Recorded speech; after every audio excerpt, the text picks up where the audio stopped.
guys ready? This meeting of the Eau Claire City Council will come to order. Please stand for the Pledge of Allegiance.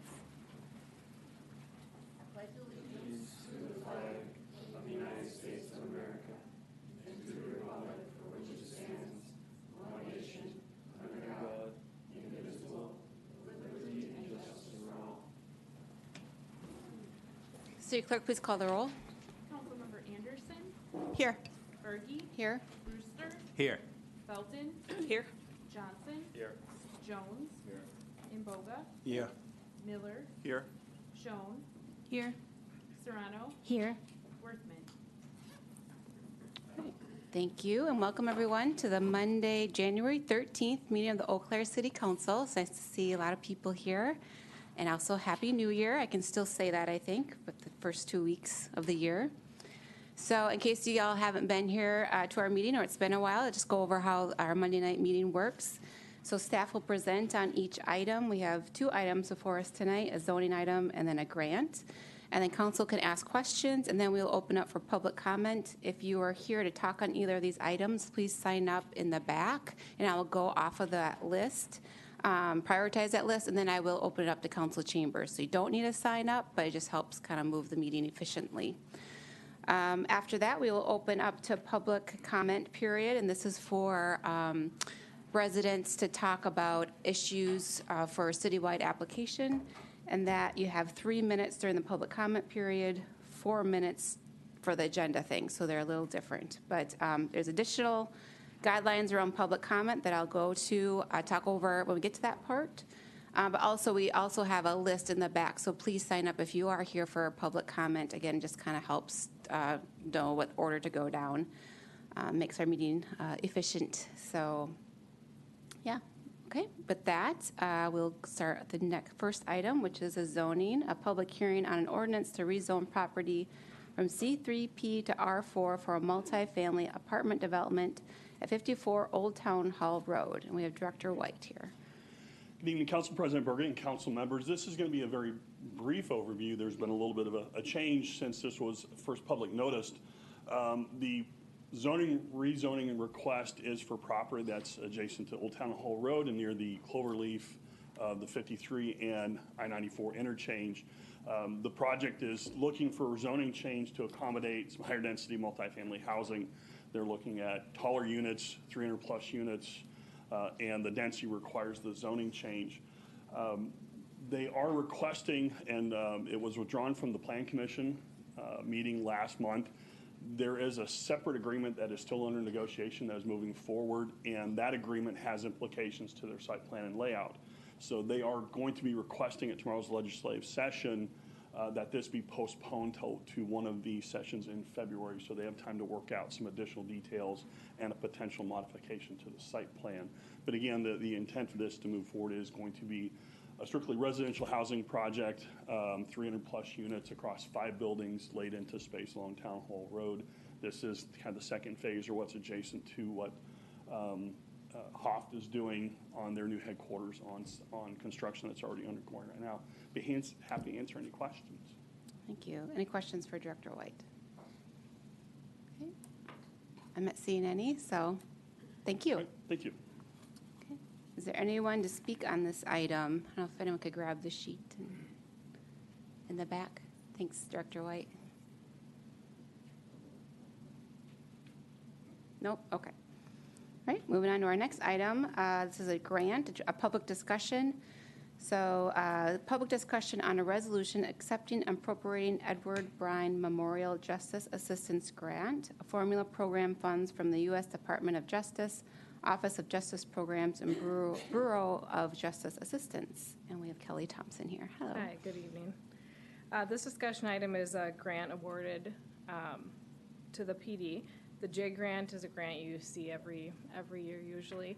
The public discussion is required by the grant, so it provides an opportunity for anyone to comment.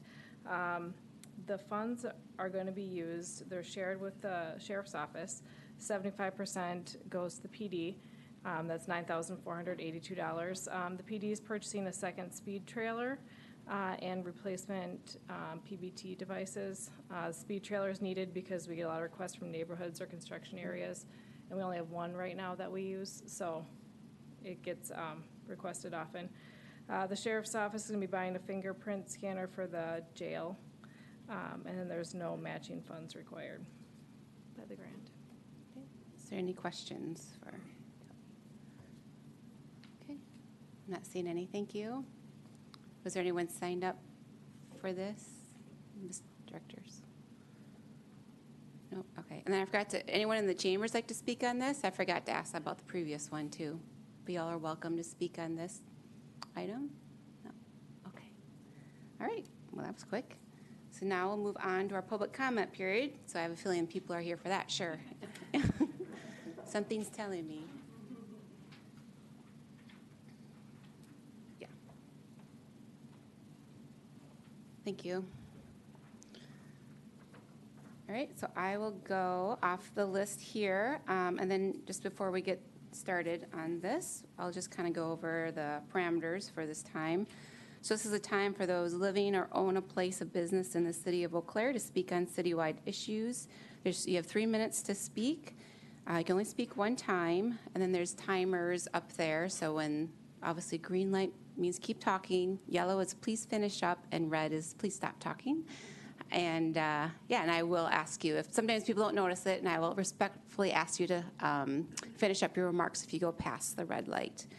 So let's see, you cannot comment on any previous agenda items. Also, this time is not for personal complaints of city personnel, elected officials, or any person affiliated with the city. And then city council members are not allowed to ask questions or comment during this time, but we are here listening.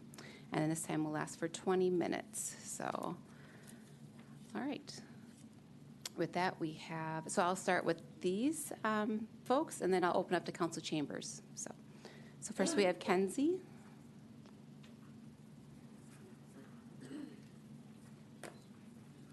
Good evening, council Welcome. members. I am Kenzie Havlicek. I am the executive director at Visit Eau Claire, 128 Graham Avenue, Suite 234. I want to take a moment to express our deep gratitude for the 45 years of partnership we've shared with the city of Eau Claire. This long-standing collaboration has been instrumental in shaping our community and driving tourism to our region. Together, we've achieved a record-breaking $285 million in direct visitor spending in Eau Claire County in 2023, an increase of 5.4% compared to 2022. Room tax revenue that goes directly to the city of Eau Claire has also increased to over $860,000, a 43% increase since 2019. These incredible milestones are a testament to the strength of our partnership and the value of working together. I also want to thank those who attended our presentation last week to learn more about Visit Eau Claire and the role we play in fostering tourism and economic development.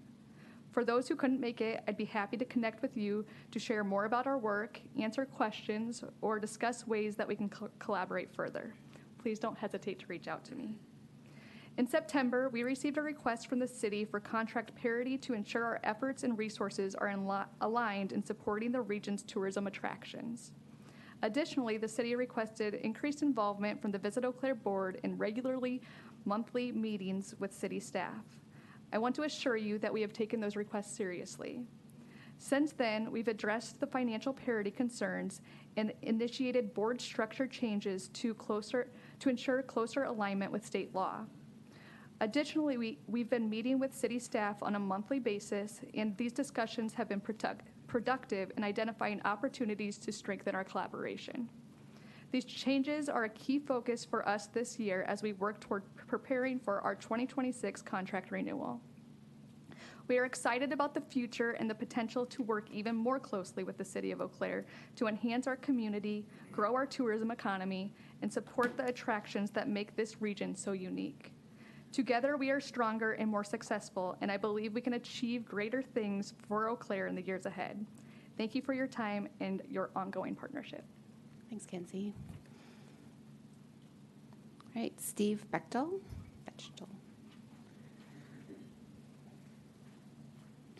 Hi, welcome. Good evening.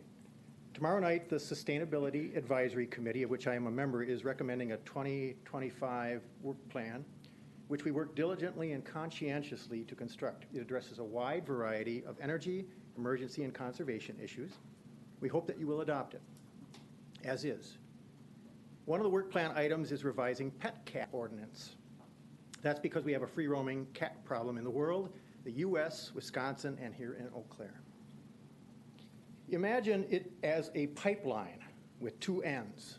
Too many cats fed into one end of the pipeline, and too many cats are released into the natural environment at the other end, resulting in the deaths of billions of birds and other native animals annually. And now it's become a health issue.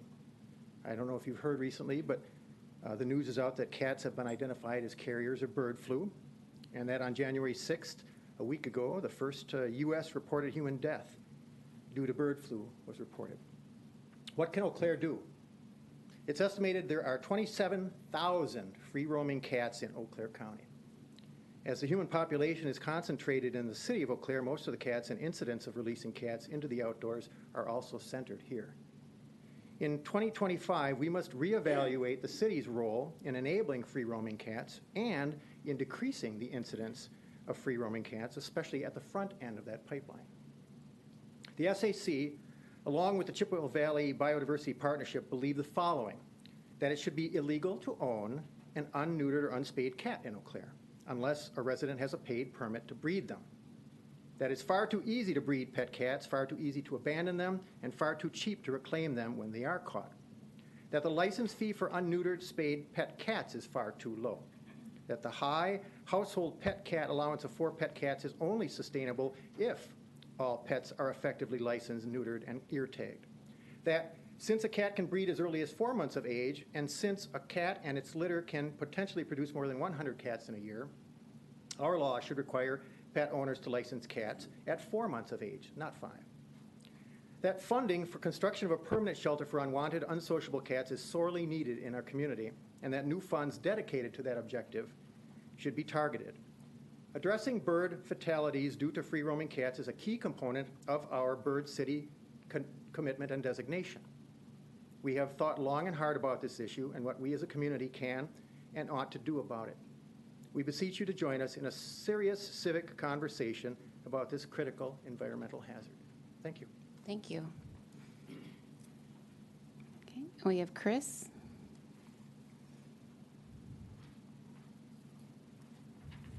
Hi, welcome. Good evening, council members. Thank you for inviting comments on the issue of bird protections and free-roaming cats in Eau Claire. My name is Chris Lind. I'm a resident of Eau Claire. I retired from UW Eau Claire about 19 years ago as Assistant Vice Chancellor for Research, and I hold a PhD in plant ecology. Cats are invasive species that kill billions of birds in North, Central, and South America. As an ecologist, I'm concerned with the effect of invasive species on native plant and animal communities. Invasive species such as lamprey eels or zebra mussels or Eurasian water milfoil have done great damage in Wisconsin. Buckthorn and garlic mustard are other examples of invasive that have consequences here in Eau Claire. Cats, like other invasive species, damage native animal communities, but they are also well-regarded, loved household pets. Dealing with this problem of humans releasing their pet cats outdoors becomes a political problem, and that's why the issue is before the council. So what to do? Through education and ordinances, the city can support both a happy, healthy cat population and reduce bird mortality in our bird city.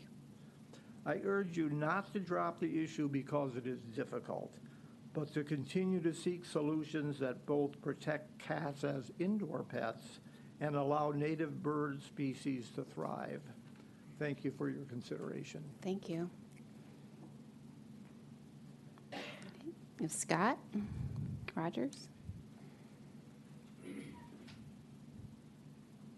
Hi, welcome. Thank you. Good evening, council members. Thank you for the opportunity to speak tonight. I'm Scott Rogers. I'm Vice President, Governmental Affairs at the Eau Claire Area Chamber of Commerce. And I'm here to speak in advance of the work session that you have planned tomorrow night on tourism.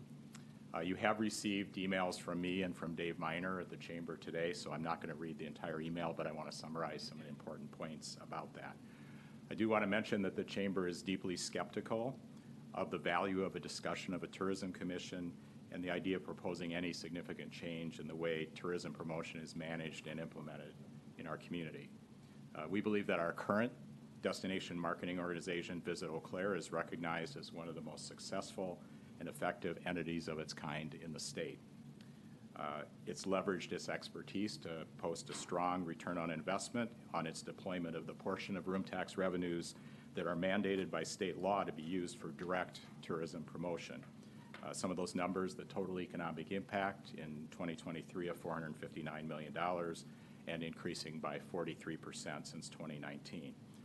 Visit Eau Claire's approach has also embodied the positive collaboration we assert to be a key value here in the Chippewa Valley.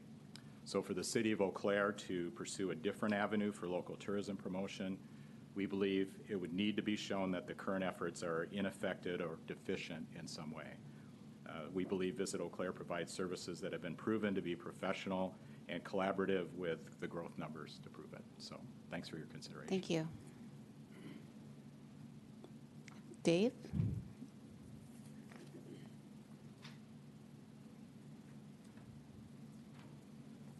Welcome. Welcome. Good evening, everybody. Something new for Dave Miner. We're working off a script. That's good. We'll see how well this goes. Good evening to all of you, and appreciate the opportunity to be here this evening to talk about this. For those of you that don't know me, my name is Dave Miner. I'm the President and CEO for the Eau Claire Area Chamber of Commerce. And a side note to this, I'm probably the only one in this room that can state I've been dealing with rooms tax for 35 years. So if you want to talk the importance of all of that, I'd love to have a cup of coffee. But redirecting rooms tax dollars away from Visit Eau Claire at this time, I view really as a huge step backwards, particularly when we look at we are on the cusp of the growth. If you did not see the article last week from the Milwaukee Journal, we are number 3 in the state for counties that are going to experience growth over the next 20 to 25 years. Only 3 counties. We can really jump to number 2 because Dane County will always be number 1. So we have to take a serious look at every decision we make, and is that decision going to push us forward in that growth, or is it going to stop us in some way? And so really looking at this is weakening Visit Eau Claire's ability to work and to undermine their momentum that has set this community apart from majority of the rest of the state of Wisconsin. The long-term return on investment from their efforts far exceeds any short-term gains that we're going to realize today. I urge you to consider the full scope of what Visit Eau Claire brings to our community. Maintaining the current allocation of rooms tax revenue is not just about supporting tourism, it's about ensuring that the continued growth and prosperity of Eau Claire as a whole. As we look to the future, let's truly all work together to build on the success that we've achieved and make decisions that position Eau Claire for sustainable growth and opportunity to achieve those goals of 12 to 12.5% growth. I urge you to keep Visit Eau Claire empowered to do what they do best. Draw people to our community, support our local economy, and showcase the very best of what Eau Claire truly has to offer. Thank you for your time, your leadership, and your commitment to the future. Again, please, together, we can ensure that our community remains a place where businesses, families, and visitors truly thrive. Thank you. And 30 seconds to spare. Yeah, you did good. Can I bank that for a future one? Yeah, no. Nice try. Okay, we have Jane.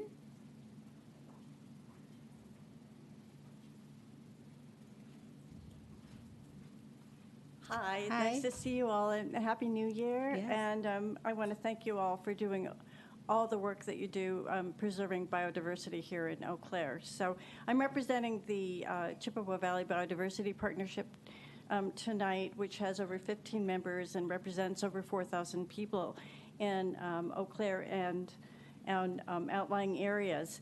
And I'm here to address the issue of approving the SAC 2025 plan as is, including the study into outdoor cats. Did you know that petting our beloved cats actually drops our heart rate and blood pressure? And that everyday encounters with birds also improve our overall well-being and reduce feelings of depression, anxiety, and stress. Both are valuable, and we must protect both. Our cats are non-native and are not adapted to escape outdoor dangers, including traffic accidents, encounters with aggressive animals, and exposures to disease, including the new evidence, as Steve alluded to, of bird flu infection. In fact, the average lifespan of an indoor cat is 3 times that of an outdoor cat. By keeping cats indoors, we can significantly improve their health, safety, and longevity. Neither are birds and small mammals adapted to escape the fierce predation of cats. According to the respected journal Nature, cats kill an estimated 1 to 4 billion birds a year and 6 to 23 billion small mammals in the U.S. alone. By keeping cats indoors, we can help preserve our local ecosystem and protect endangered bird species. Implementing indoor cat policies is not cruel or restrictive. Indoor cats can lead very fulfilling and happy, safe lives indoors, while significantly reducing bird mortality and enhancing Eau Claire's ecological balance. At present, we have a weak ordinance without effective policy or education. Let's support the SAC in really doing what they can to investigate what other progressive cities have taken on to address these issues. The SAC is an advisory committee. They're going to come forward and present what they've found, and you have an opportunity to then vote on what they've suggested. I urge you to approve the proposed SAC plan as is, demonstrating your commitment to animal welfare and environmental stewardship. Thanks for your time and consideration. Thank you. Okay. Now we have Jake. Hi, welcome. Thank you. Good evening. I'm Jake Rassi. I live at 5947 Rooney Drive in Eau Claire. I'm currently the first vice chair of the Visit Eau Claire Board of Directors, and I'm here to share just a few thoughts on tourism as you prepare to study the feasibility of a tourism commission. First, let me acknowledge that the state's constraints on municipalities' revenue streams have created an extraordinarily challenging environment for most local governments across the state. Eau Claire, as you know, has been particularly hard hit for 30 years. Since the pandemic, the need to provide quality services in the face of a growing population and cost increases well outside the city's control have only exacerbated that same challenge. I appreciate that as elected council members and city staff, you occupy positions of considerable responsibility and that you have a duty to the public to assess your options. Visit Eau Claire, as the city's destination marketing organization, and the city receive funding from the municipal occupancy tax, revenue generated by overnight room stays, and hotels, and short-term rentals. And Visit Eau Claire works closely with our hospitality partners and businesses to maximize the economic impact of large events that do choose to make Eau Claire their destination. Indeed, Visit Eau Claire plays an active role in selling our community as the desirable destination it is, to be the location of large conferences, festivals, and sports tournaments, to name just a few types of events. Visit Eau Claire has also worked to assist community entities which serve our mutual goal of enhancing Eau Claire's desirability as a destination and place to live. These include the Eau Claire Sports Commission, the Eau Claire Public Arts Council, and the Sculpture Tour of Eau Claire. Diverting revenue from Visit Eau Claire's current share of the room tax would necessarily alter the scale and breadth of services we are able to facilitate. At a time when the city is pursuing numerous important strategic priorities, staff time and expertise are at a premium. So I would encourage the council to reflect on the opportunity costs of establishing a tourism commission and whether that use of staff time and future resources will provide the outcomes that the council desires. In the meantime, Visit Eau Claire does continue to address concerns raised by our valued partners at the City of Eau Claire. We look forward to continuing those discussions on the dynamic industry that is tourism promotion and development. And I just want to conclude by thanking all the council members that were able to attend the information session earlier in the month as well as those of you that took time to review and provide feedback after the fact. Your attention and consideration to our community's tourism needs are greatly appreciated. Thank you. Thank you. Okay. That's it for my list. Was there anyone in council chambers that would like to speak?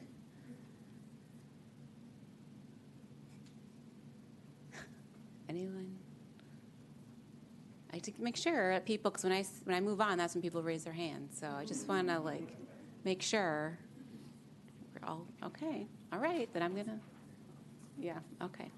All right. Well, then we'll close the public comment period. Thank you for everyone for coming down for that, and we will adjourn the meeting. So thanks.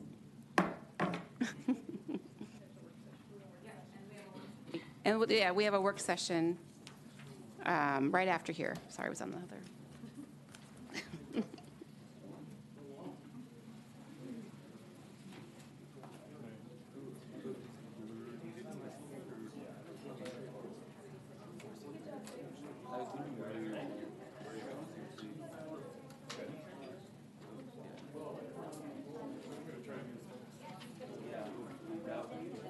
Sometimes we think it's less.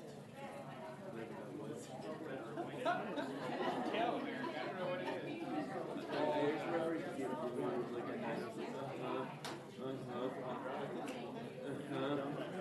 It's been like 5 hours.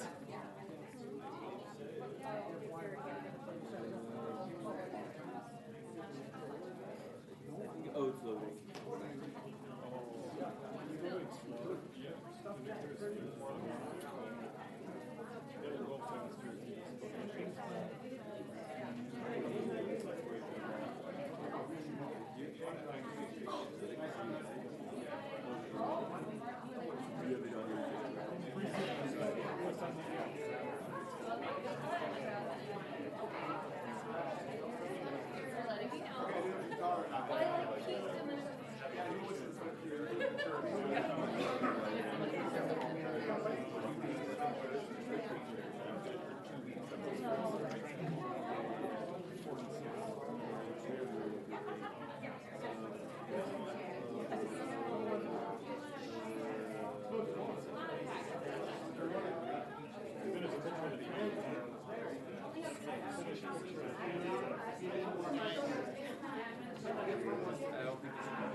Oh, he's the one.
up to you. If you'd rather have me up there, I'll sit up there.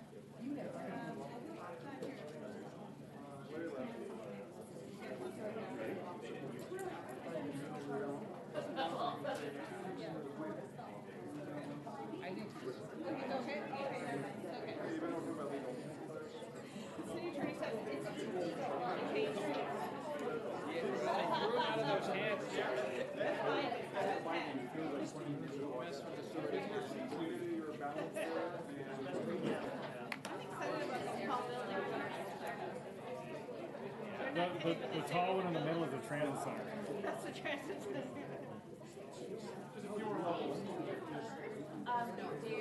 I think that's actually I think we stayed by that, by the south end of Central Park. I remember a building that had kind of a swoop like that going up.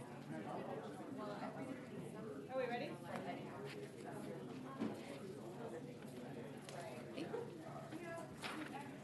All right, we'll get started here for the work session.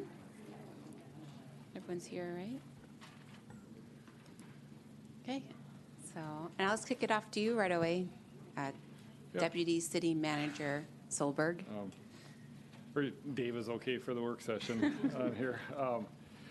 No, thank you. What we're trying to have here, just a little history.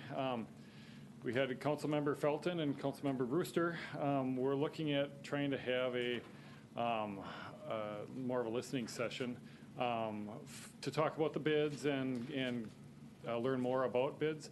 But to have it fit so it would fit in the confines of City Hall with the tools that we have. We end up morphing it into a work session where staff leads it, but it's, as everybody's aware, it's a more of a discussion with council. So before I get started, I don't know, Councilmember Felton, if you would like any words? Yeah, thank you. So I just wanted to take a few moments to kind of explain the intention that I had, and I think Councilmember Brewster had in trying to pull this meeting together. I think so the two of us have been kind of a part of a lot of the discussions around downtown and the downtown economy since certainly since Councilmember Brewster was elected and before that too. And as we were kind of getting up to speed with things, we wanted to bring this discussion, I think, for two big reasons. One, our business improvement districts are a really unique organization, and we'll learn more about that. But the fact that we have businesses in our city who voluntarily choose to tax themselves in order to enhance the public good for all of us. And I think about 40 of those business owners actually volunteer their time to help manage the amount of money that they voluntarily bring in. I think that's a really incredible and special thing. And unlike any other kind of commission or board that we have within the city. So it's something that it took me as a council member a long time to learn about and really fully understand. And once I did, I was really surprised at the different types of benefits that our business improvement districts bring. Really essential things like garbage and snow removal, but also, a lot of the other sort of like downtown promotion things that you would think of too. So just wanted an opportunity to help our other council members kind of learn more about our bids. Second reason, I had, over the last year, I've noticed just some challenges and frustration both from bid members and business owners and also from our staff. And I think as a council, we have a responsibility to sort of be a steward of the real magic that has happened in Eau Claire. And if you lived here when Eau Claire was a ghost, or downtown was a ghost town like I was, you really know what that magic is. I think it's important for us to really safeguard that, and for me that means having this direct conversation with business owners so that we can think about as a council and as a city how we can help coordinate things and bring things together a little bit more so that we can work all in the same direction. and kind of get back to the great work that our city staff and our bids and our downtown business owners are doing. I also want to say thanks to Deputy City Manager Solberg for helping to pull this meeting together. I know it's a little different than what we've done in the past, but I think it turned out really well after our plans. So thank you. So here's a brief overview. I've got 17 slides today, so it'll be at a 50,000 level view. But when I started at the city, I came from state government. I didn't have much involvement with local activities going on. I didn't really know the difference between a bid and DECI and other Main Street organizations. So hoping to help show the difference between those, what bids actually are, how they work with other downtown organizations, and then there'll be an opportunity we have 4 bids in the city of Eau Claire. Interestingly enough, we have the first bid that was ever created in the state, and we have the smallest bid that is in the state. So we have 2 of those that fit unique categories, but there's an opportunity for each. I've asked each of the bid representatives to come and just kind of talk about the benefits and what the work plans are. Each bid has a different work plan than the other ones, and then share a little bit about their budget and what they do for benefits for the city. There's no pending legislation. There's no votes for this. This is more of an educational and informative work session than something that we'll be following up with any kind of staff action immediately.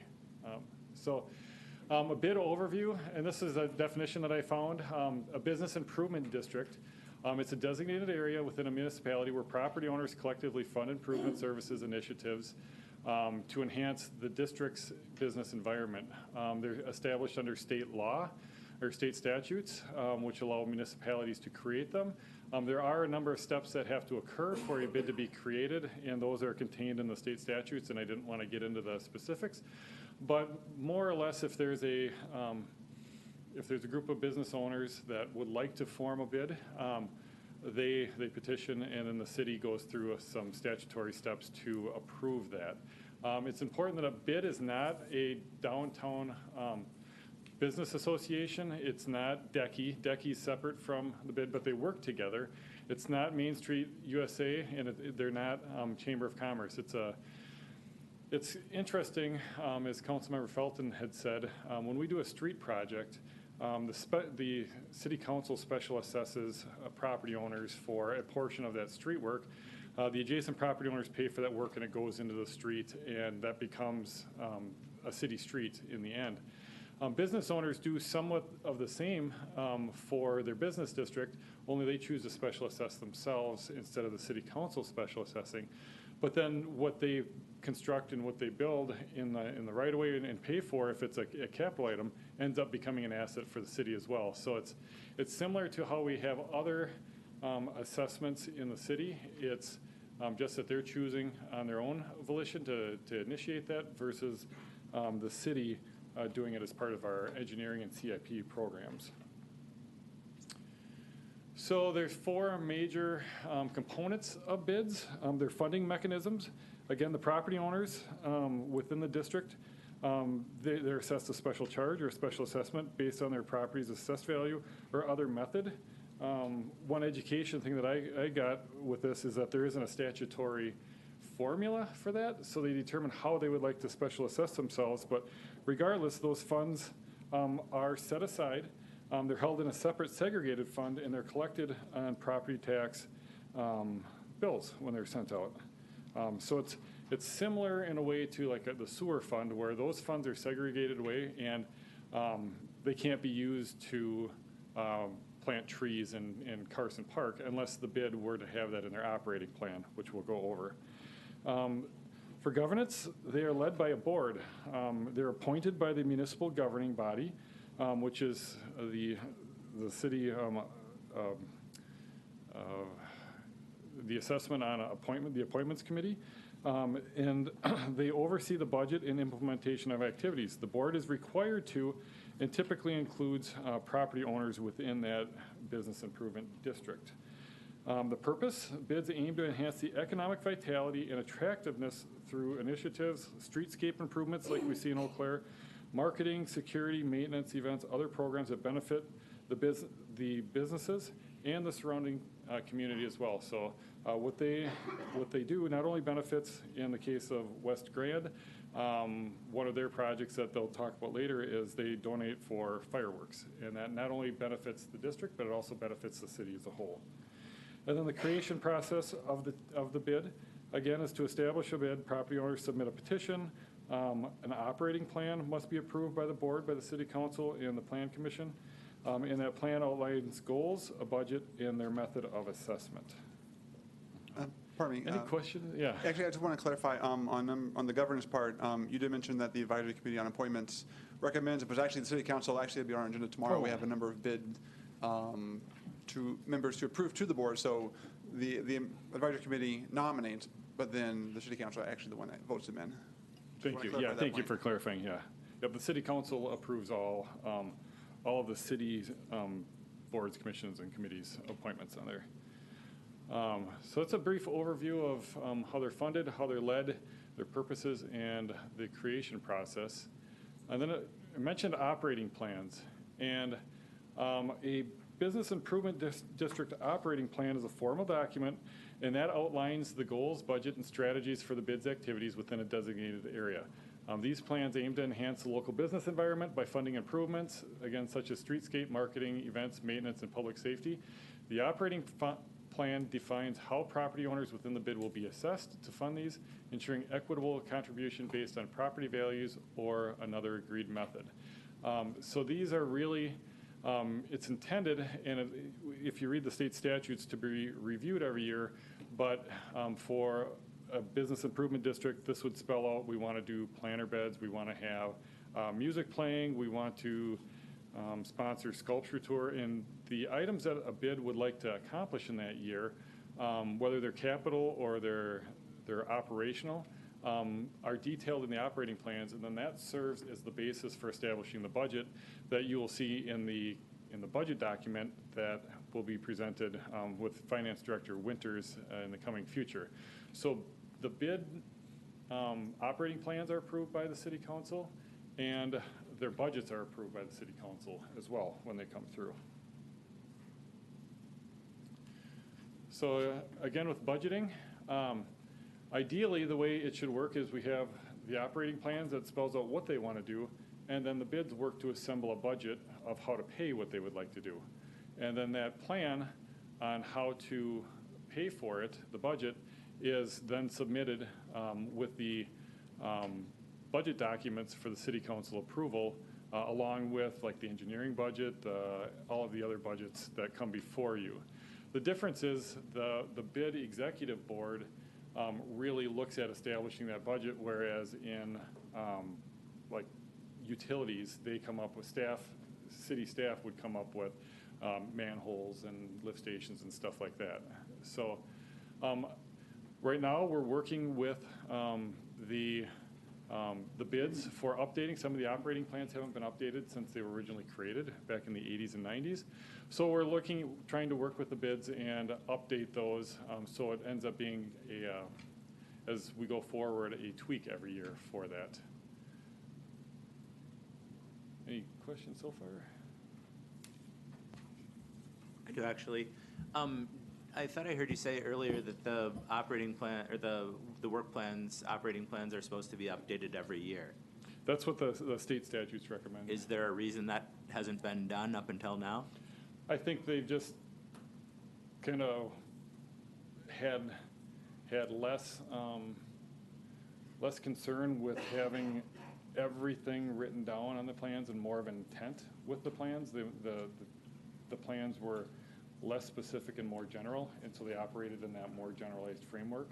And now we're to help with the budgeting and auditing and so forth, trying to get a little bit more specificity with those on there. But nobody goes to jail or anything. It's just a recommendation where they're supposed to be revisited by the board. And if there's no change, then there's no change from year to year with that.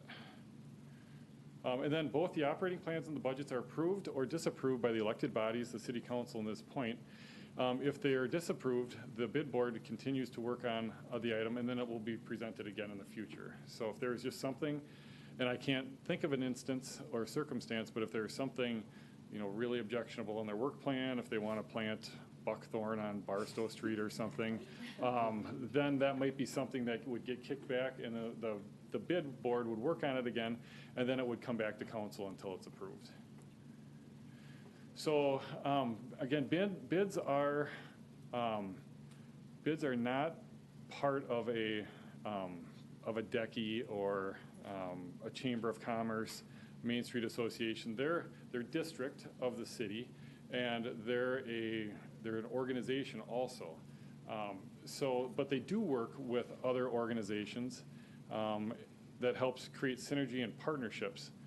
So we have just a number that I put together on here, and this is more about bids than the other organizations, but I did want to have a couple of speakers just talk about how they can work together. They work with Chambers of Commerce, and we have Chamber Executive David Miner that's willing to say a few words on how the Chamber works with the bids. But then out of the EDC in Madison, there's a Main Street program and the Connected Communities program, of which DECI is a Connected Communities program. And DECI is supported from the bids and also from the city. As part of their work for the bids, they have the composite numbers for what the bids do economically and their overall work plans together. Executive Director Klaus will talk a little bit about what DECI does and also some data for the bids. And the next section after this will talk each bid president or representative or representatives will speak about what the bids do and provide to the city for that. So, Mr. Miner, do you have a few words? Less than 3 minutes and a few, or? Let's say 3. 3 minutes and 30 seconds. Read that, thank you. No, I thank said you. no, Dave. Both of you, Daves. Again, thank you for being here. I haven't been able to talk with all of you for quite a while, and twice in one night. As I give you my perspective, I want you to think about a couple of different things. Many of you may not know, I'm originally from Superior. So you have, I think, the smallest and the first bid in the state of Wisconsin. Superior had the largest, 89 blocks. So in my 35 years of doing this, I've been able to work with multiple different bids across the state on how they operate, what works and what doesn't work. I think one of the things that is unique about the bids that Dave talked about that I want to make sure you understand, these are businesses who are taxing themselves to make sure their area of the community is better. Just really understand it. This is a group of businesses who's taxing themselves to make their area of the community a better partner, a better entity into making all of this work. I can remember when I came here 7 years ago and I heard story after story after story of what the downtown area looked like 20-some years ago.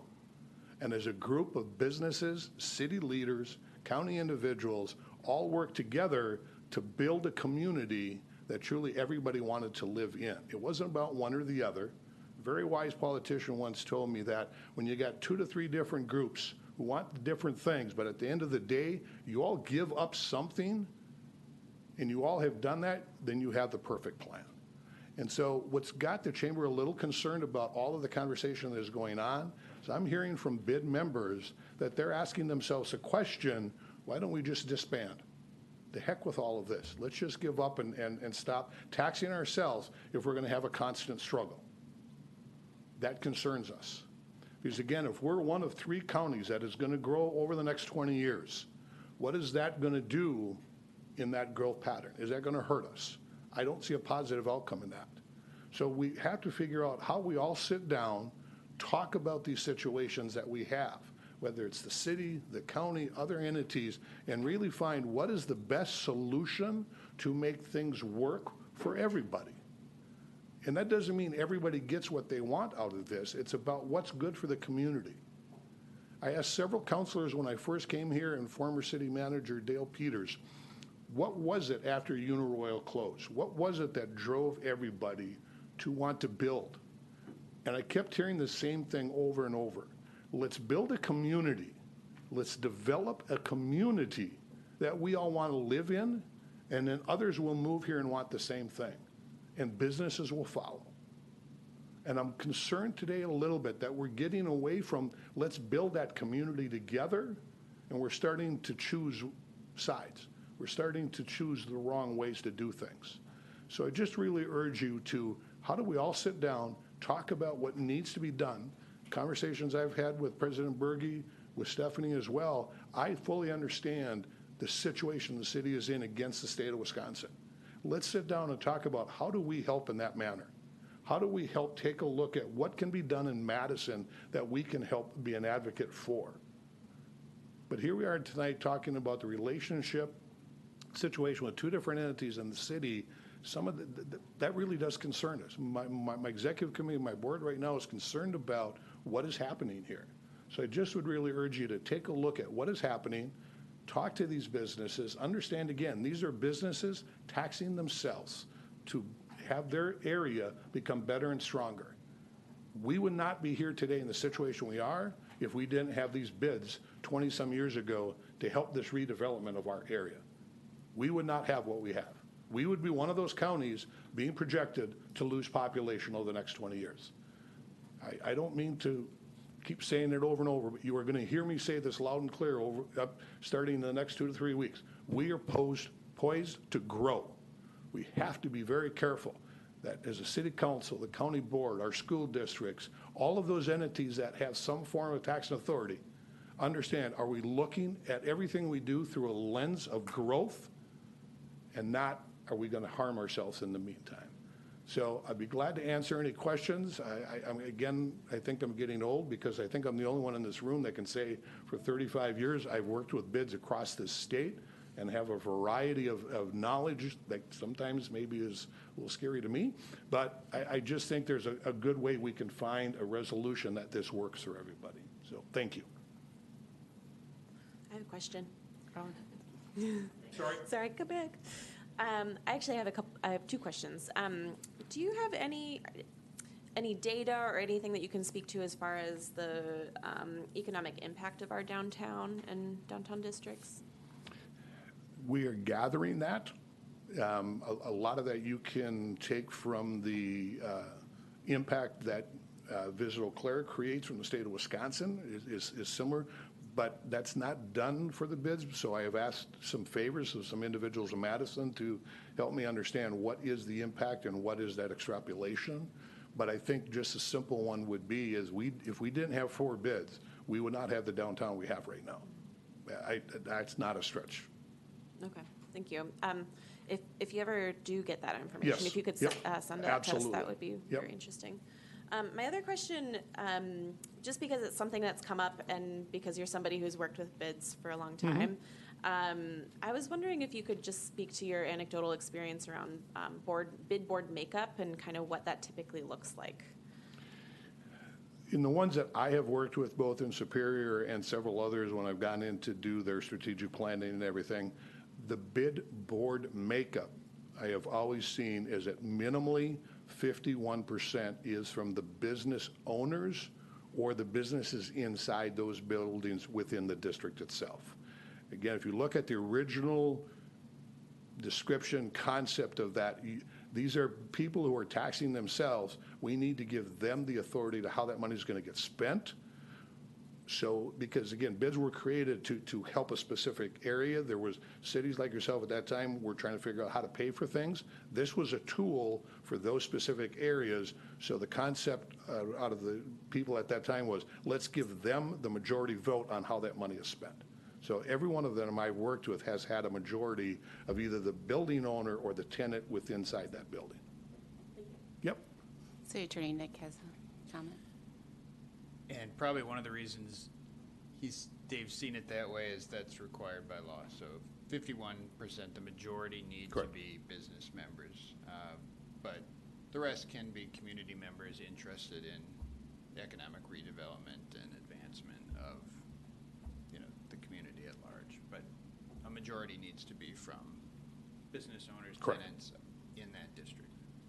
2 of the bids I worked with, and I'm looking for this as well, is when they did look, when somebody outside the district wanted to serve on the board, they had to basically write an application to why they felt they would be a good board member, being that they were not supplying the tax, coming from the outside, whatever. So it gave those governing bodies at the times, and I think in both cases, city councils, a true understanding of why they were there. So it wasn't just somebody who threw their hat in the ring, and they went through a process to get there, similar to probably how you would appoint maybe an empty council seat. Mm-hmm. You know. Rod, you can go ahead. Thank you, Mr. Minor. You bet. Mr. Minor, have you ever seen a situation where a bid has collapsed or chosen to close, and what were the outcome of that? The outcomes of that? Not to pat myself on the back, but I prevented 2 of those from collapsing. So no would be the answer to the part of that. But again, it was really going in and trying to make sure both sides, in this case it was city against business owners, what is the best thing here? Collapsing is not. So let's sit down and talk about what can we do to make sure this works. And in both cases, I will say it was all about personalities. It was about individuals, not the greater good. So once I could kind of separate them in rooms, talk to them individually, and really say, let's focus on what's good for your community, they were able to come up with a solution. Yep. All right, thank you. All right, thank you.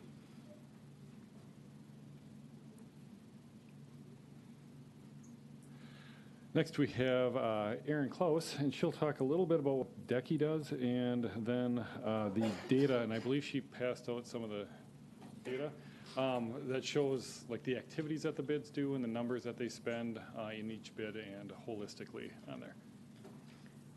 There's also a request when you speak to say your name and address. Oh, you got that, yeah. Someone told me. Yes, yes. My name is Erin Klaus, and I live at 1322 Highland Avenue. Thanks, Erin. I'm here as a representative of the bids. Obviously, I'm the executive director of DECI, but we work very closely with the bids and have for 22 years. And so I'm here really just to kind of give you an overview of how their money is typically spent. So that's the packet I have in front of you. We were going to have a slideshow, but it got too late. So these are just the slides, nothing fancy. I'll walk you through it. So first, I just want to say we're unique in that we have 4 individual bids that span our downtown area. That's unique in the state to have. I think we have the highest number of bids of any city with the 4. And they each have unique and distinct attributes, and that's why their budgets take shape a little bit differently. But overall, as you can see here, what's set to be expended in 2025 is $363,000. So simple math tells you in 3 years, $1 million of investment, which sounds really great. So I just broke down for you their individual budgets that they have approved, which you guys have seen already. North Barstow supports their district at $154,000. South Barstow at $178,000. Water Street at $16,000, and West Grand at $15,000. As Dave mentioned, each of them, after the mill rate is released, determine according to their goals and their operating plan how they want to tax assess their businesses and vote on that, and that's where those numbers come from. I'm just going to kind of walk through the dollars collectively where they're spent for the bids. So the bids currently support DECI at the tune of $83,900. We broke it down here for you to see that the 2 major contributors to DECI support come from North and South Barstow. But that is not just necessarily a straight donation to our organization. There is some expectation out of what we're doing. But about half of that $40,000 from both of those bids is considered a donation to our organization because we do things that bring visibility to their district, help promote their businesses. And then the additional $20,000, approximately $20,000, is there for admin support. Because these bids have larger budgets and they work with a variety of different vendors on different programs, they're seeking support from a group that does programmatic functions and can serve in that capacity as their volunteer boards and have businesses to run. So then if you'd go over to Water Street and West Grand, obviously they have significantly smaller budgets, but they do sponsor DECI at Water Street at $2,700 a year and West Grand at $1,200, and those are straight sponsorships for our organization. Garbage service is one of the highest line items individually for bids that they spend money on. And so I just kind of wanted to walk you through that. So this year, the bids are set to spend $32,782 on garbage collection within the district. I just want to point out a few unique points here. There's 13 containers in the North Barstow district. There are 32 garbage containers and 8 recycling bins in the South Barstow district, 19 containers on Water Street, and West Grand has 1. Earthbound Organics is our local provider for that, and they are the only provider that's able to currently service the downtown area because our cans are not able to be supported with a automatic lift. And so we do require that manual operation. So it is a unique structure, and certainly well appreciated. Earthbound keeps us well informed of kind of the situation, and if twice a week pickups need to start happening, we work with the bids on making sure that that happens so we don't see garbage piling up on the street. Just to note, this garbage service is specific to the public right away.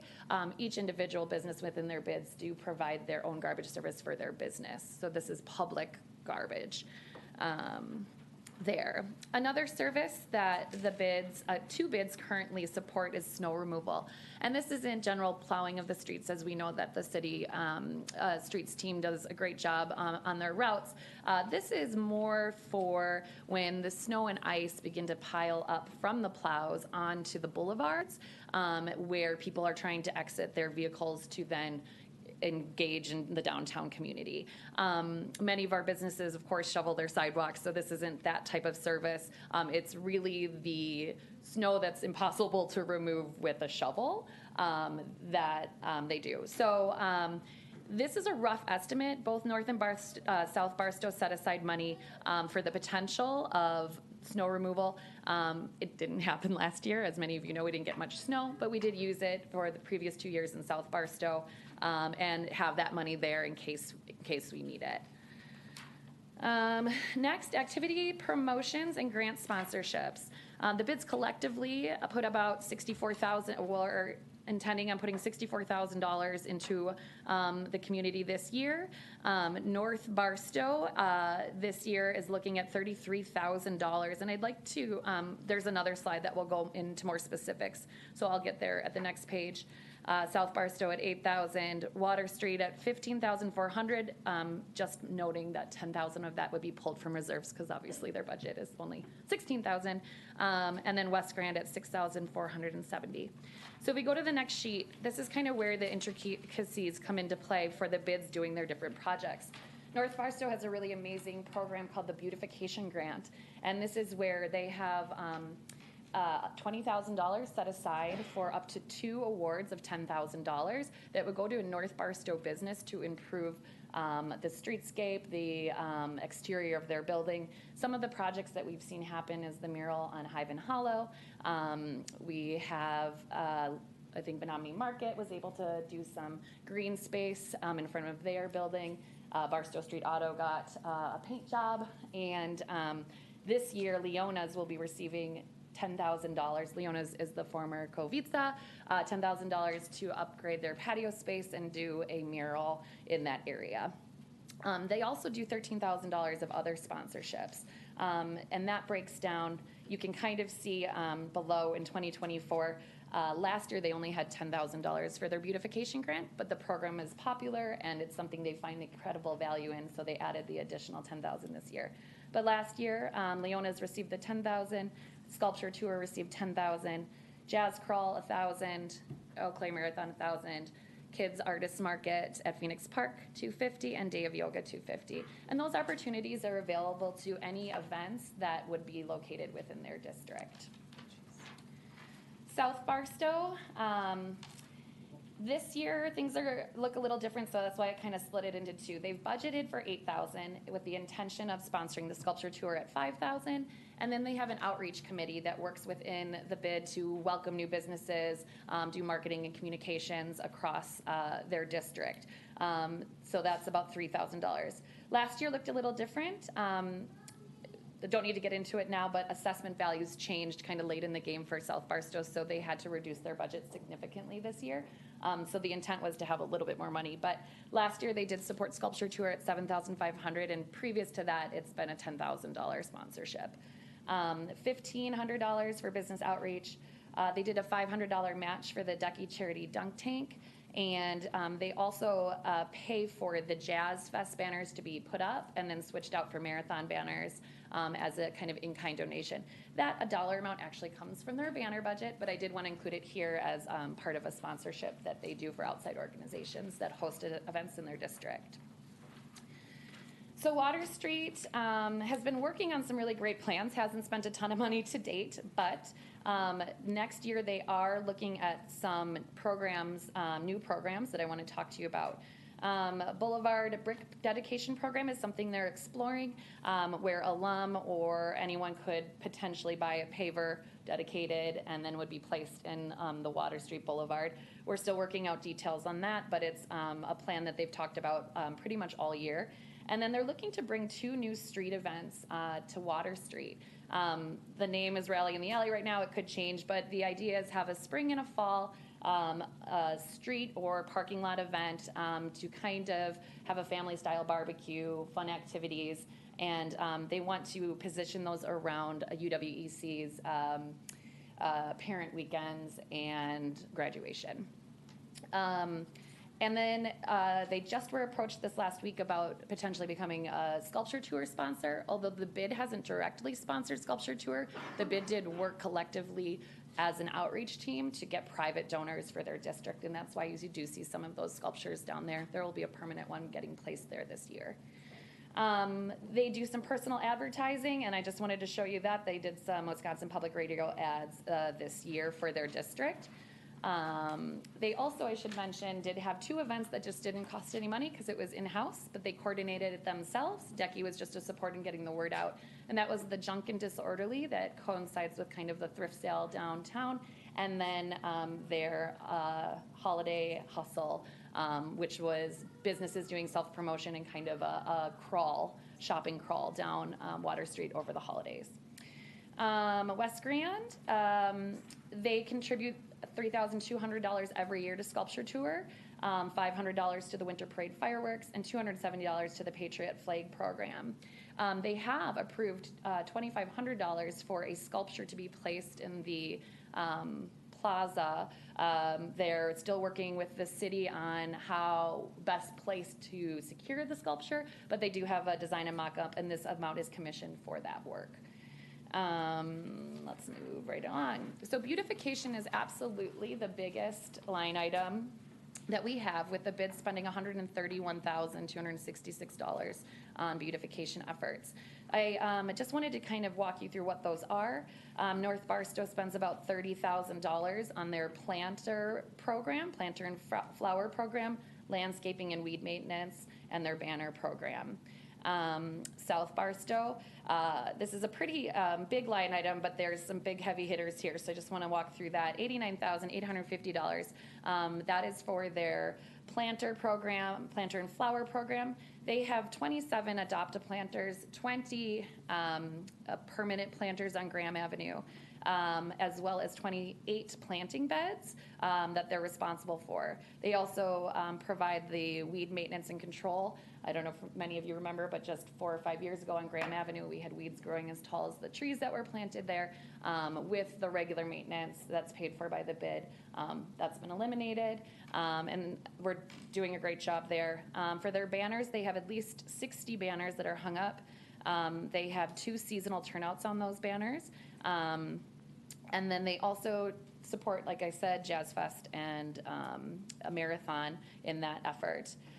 The tree lighting program, that runs South Barstow about $20,000 a year on just maintenance to basically make sure that, when there's damage and when the lights are getting too tight on the trees, that they're getting fixed every year, and then replacement strands. There are 48 trees, I believe, that are lit. Let me find it. in South Barstow, which is amazing. It took 2 separate years of funding for that to get that done. And I'll talk about this later, but they also paid $20,000 to get electrical infrastructure placed to be able to have that program. This is one of the most popular features we see on our social media feeds of why people like visiting downtown Eau Claire, and something that they say they remember from their visit. And so remarkable work was done to make sure that that program is ongoing. And then we also have the holiday decorations. So those are on the cross streets in Graham Avenue with snowflakes, garland, and lights. West Grand does the hanging basket program. They have about 50 hanging baskets that are scattered throughout their district. DECI helps actually physically put those up. And then 2 local businesses are responsible for watering and maintaining. They also do their holiday decorations. As you can see, Grand Avenue Bridge is lit up with their lighted wreaths, and they're looking to expand that program next year. I shouldn't forget that they also do the West Grand Avenue tree that is lit up and decorated every year. The other tree is a DECI program, the one that you see in Haymarket Holiday or Haymarket Plaza. The music program is specific to South Barstow. They work with Converge Radio and basically spend about $15,000 a year for music programming that you hear 7 days a week. It's also allowed bid advertising. It's not really advertising, more bid promotion and announcements. So, if Fall Fest was coming up or we had something welcoming visitors to the downtown. They do specific playlist curation. So on Halloween, we can have spooky music, and during the Christmas season, have holiday music. They also have performed a live stream of Blue Ox Music Festival, which has been pretty unique and been very well received by the festival goers as a way to connect them intimately to the community. North Barstow has been talking about starting this program. They just wanted to get their kiosk up and running before that happened, and are looking at potentially doing the same thing in North Barstow District. And the last page here, I just want to talk about capital improvements, because although the numbers I gave you are for their annual maintenance of these programs and engagement, there's also been a lot of infrastructure that has been placed that is now an asset to the city. North Barstow has put in additional electrical infrastructure in Phoenix Park over near the Labyrinth area. And they're also looking and kind of working with parks right now on putting some more in on the RCU area, so that events like Food Truck Fridays are able to better operate in that area. Pride in the Park also occurs in that north lawn and would benefit from the access of that. The digital kiosk, I put the small number on here. It's about $4,200 in annual fees just to have that running, but that project cost North Barstow bid around $100,000. That was working with local artists, solar panels, and then, of course, the green space and maintenance there. So just a positive note, if any of you have been walking by there, it is working, it is up and running, and that is as of just the last 2 weeks or so. And Matt was helping with that, so it's wonderful. South Barstow there's probably more to this list, I'm just giving you some. South Barstow has laid the electrical infrastructure on Barstow Street that I spoke to you about, the $20,000 kind of under the ground work. They also have installed drip line irrigation. The first 2 blocks of Barstow Street have it for hanging baskets, and then in each planting bed, there's drip line irrigation to ensure that the plants are going to grow well throughout the year. We did have a issue a couple years ago with all of the plants dying because we had an issue with the water meter getting placed. So this is an upgrade. It also provides spigots in each planting bed so that the watering program for the planting flower and plants can be easily done, as that was another struggle. We had to go to the fire department and get blasted away by their hoses to fill a tank. And so this is a huge upgrade. They also, just along with the others, have bike racks, benches, and receptacles that are all purchased and paid for by the business improvement districts. Water Street, I just want to call attention, this year they did place 2 bike corrals. That's the first time we're seeing a multi-unit bike rack in their district. So that was exciting for them to be able to do that. So that's some of the stuff they do. Just really wanted to highlight some of the major things because I think it's easy to get lost in kind of how these things came to be. So I just really wanted to bring your attention to the hard work that these volunteer boards do, and then with good support from the City of Eau Claire and organizations like Downtown Eau Claire, we're able to make this all happen for all of us to enjoy. So, thank you.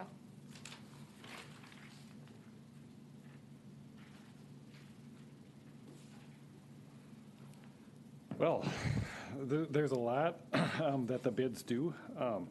So thank you, Aaron. To wrap up the last part, we have each of the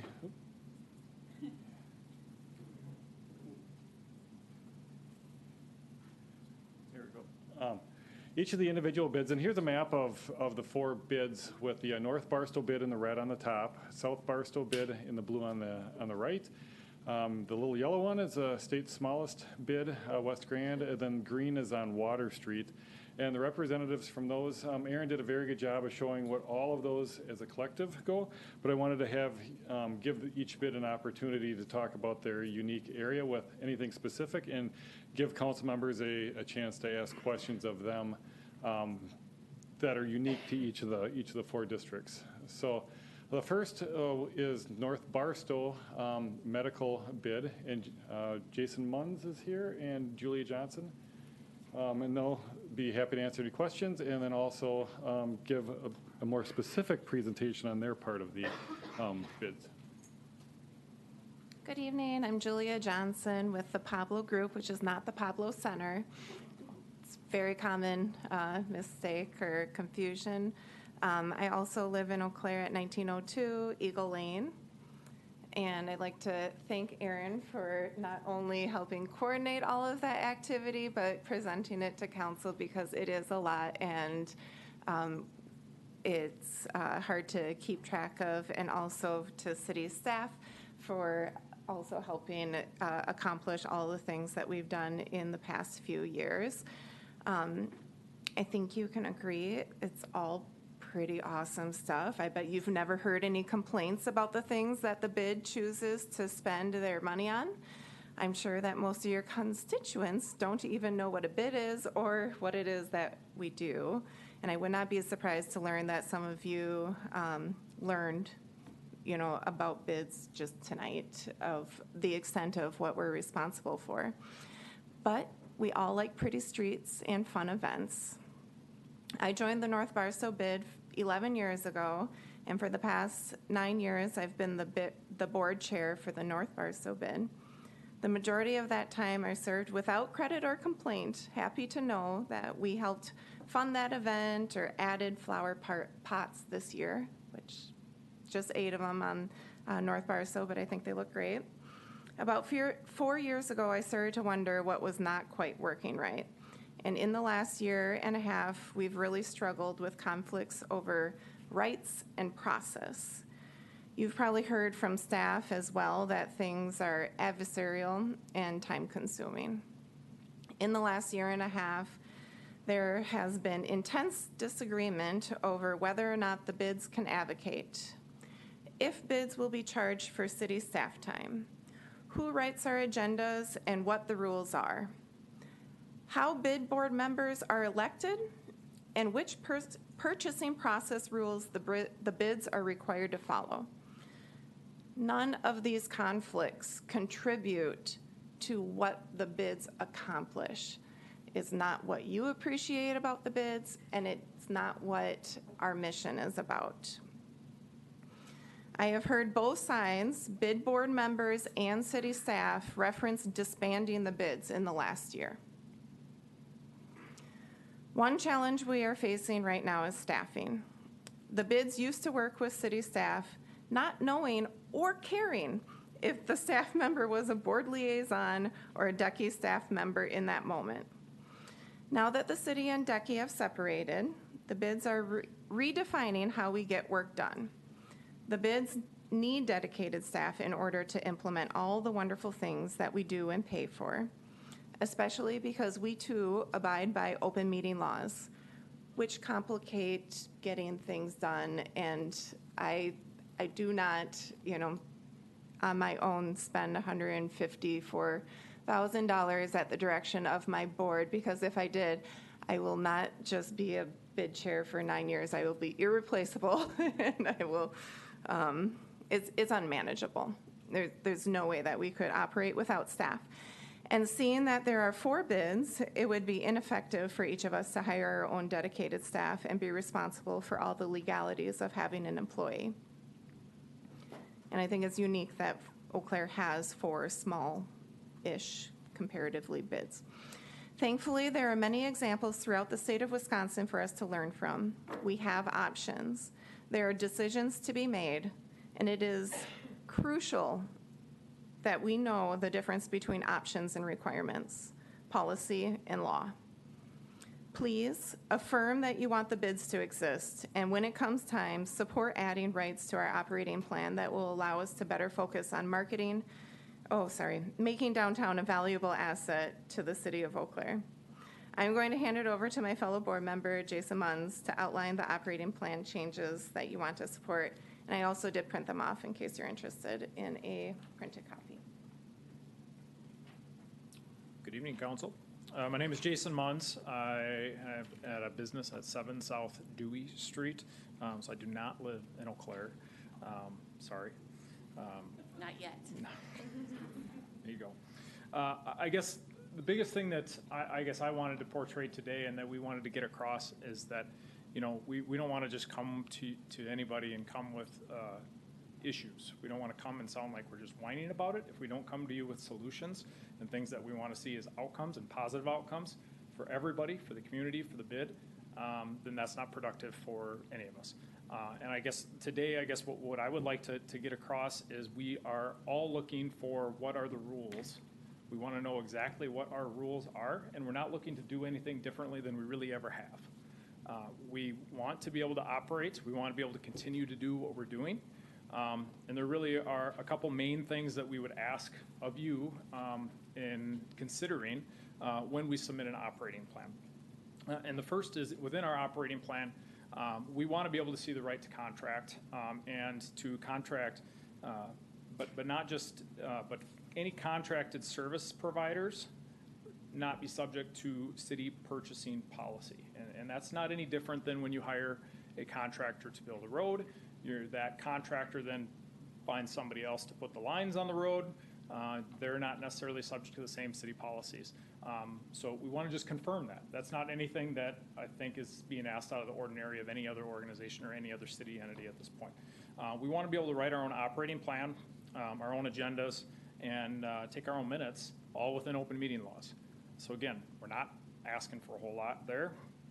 And we want to reserve our right to a separate legal counsel if we need it. We obviously don't, or we obviously hope that we're never in a situation where that occurs. But we also recognize, we're not naive, we recognize there could be situations where the bid in our entire district and the people that we're serving and speaking on behalf of don't necessarily match up with whatever cities' policies and procedures or cities' ideas are. And we want to be able to have our own opinion on that, and we want to be able to have our own right to representation. Lastly, we don't want to have to be charged for staff time and administrative work, similar to how we've operated all along, and similar to, I believe, how every other entity or organization within the city operates. So again, we're not asking to be treated differently than anybody else. And our biggest intentions, I guess, tonight is just to make sure that we're coming here knowing that we want to work and move forward in a positive direction. And we are anxious to get you an operating plan that you, as a city council, can agree on to give us the rules to be able to move forward. And can you continue to do exactly what we've been doing all along? Thank you. I want to say board composition. Oh. And we want the board composition to follow state statutes, and all board members have an interest in the party or business within the bid boundaries. So that is consistent with our current bylaws, and this is specific again to North Barstow bid and I believe West Granby. I don't want to speak on behalf of them. So, questions? Karen? Somebody? I just want to get, did you say that you had that printed, that list printed, maybe?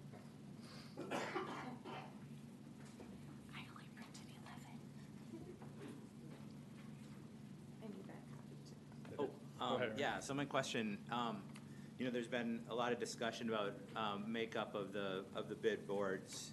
Do you often have an overabundance of people looking to serve on the boards? No. We're normally having to recruit people within the district.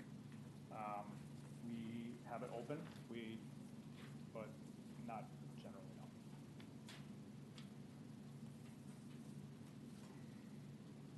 Emily's just always on. Oh, sorry. Hers is always on. Yeah, All right. yeah. All right, thank you. There's too many things going on. I was reading. Thanks, guys.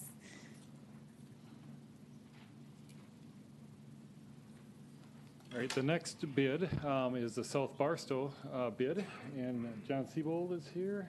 And do you have anybody else, or you? John, okay. Thank you again for having us, Council.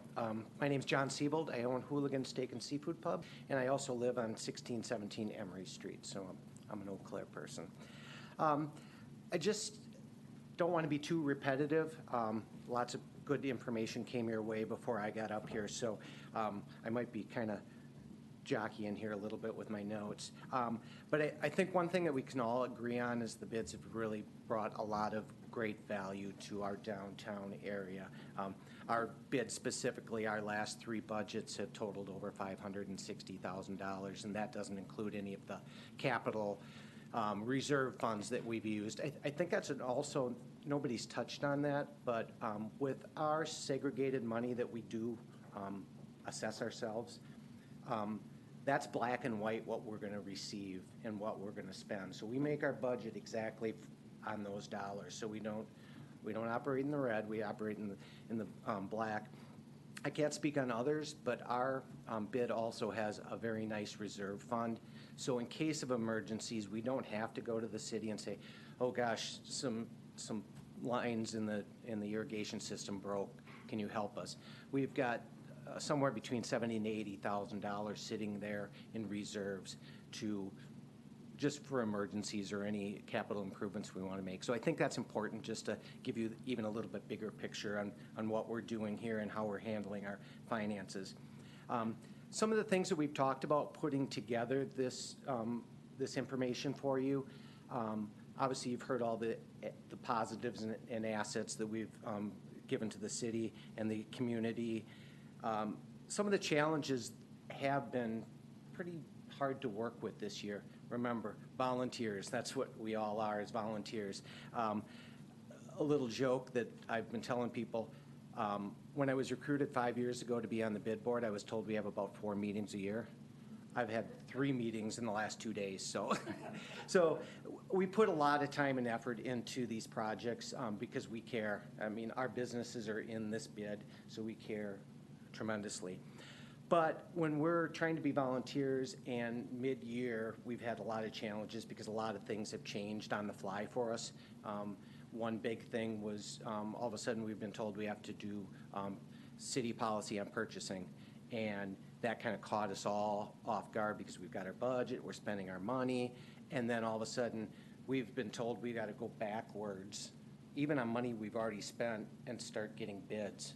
So I'm going to give you a really simple example of what I had to do. We bought $250 worth of tulip bulbs to plant this fall. They were bought, paid for, or ordered, received. I had to go back and get 3 bids so that those could get paid for. So what we're kind of saying is, okay, let's use a little common sense on what you're putting, or what's being put onto us as volunteers. That seemed extreme. So, but we did it. We followed the rules that were thrown at us, and we did it. Another thing, our bid hasn't updated their operating plan since 1984. It's supposed to be yearly, but we were always told that it wasn't necessary. We just do our budget, current budget. That's kind of our tweak every year. But we're finding out that our operating plan's very outdated. I mean, 40 years, but it just really isn't realistic anymore. So we started working on that plan, trying to get it updated.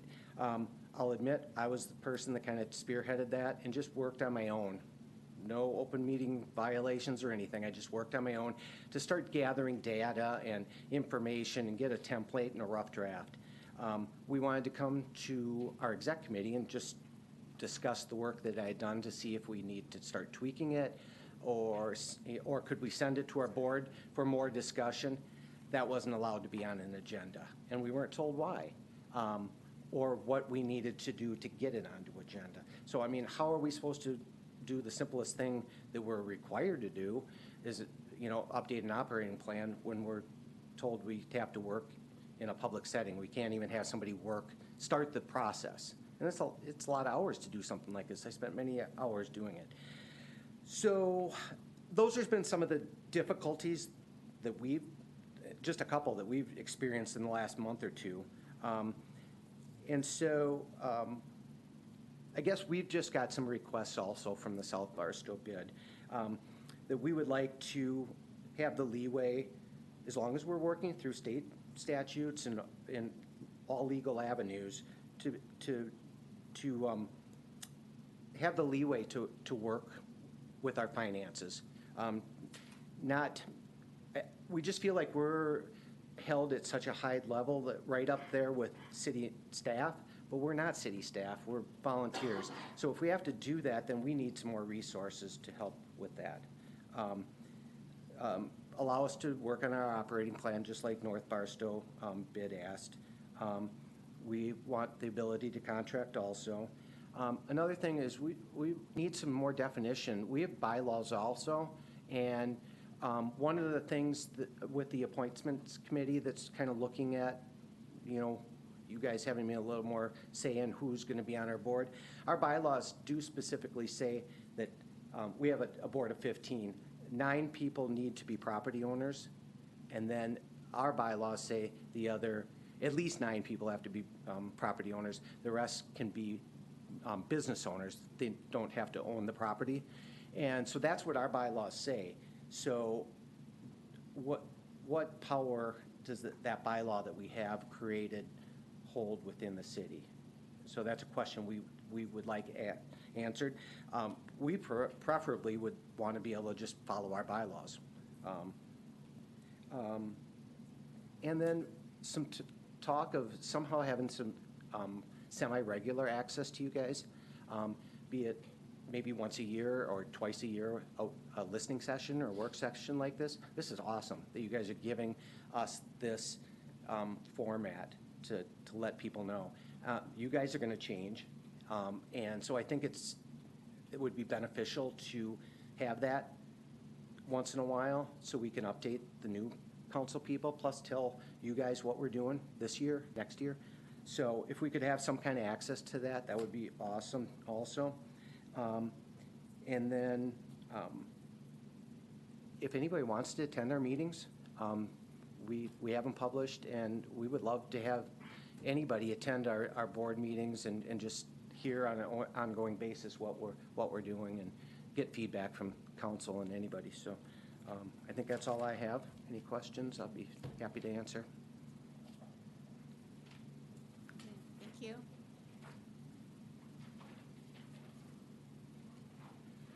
Thank you, John. Then we have Water Street, and we'll wrap up with Grand Avenue last.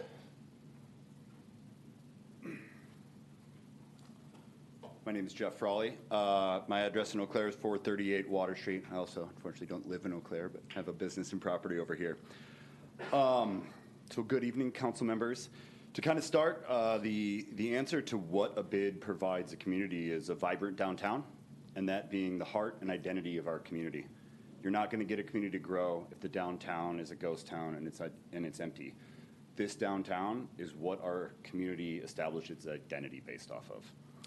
So with that, as I said, my name is Jeff Frawley. I'd just like to take a moment to kind of introduce myself, talk a little about my bid experience, and alleviate any confusion as to my reputation, as it was made very clear in bid board meetings that has been a topic of staff conversations.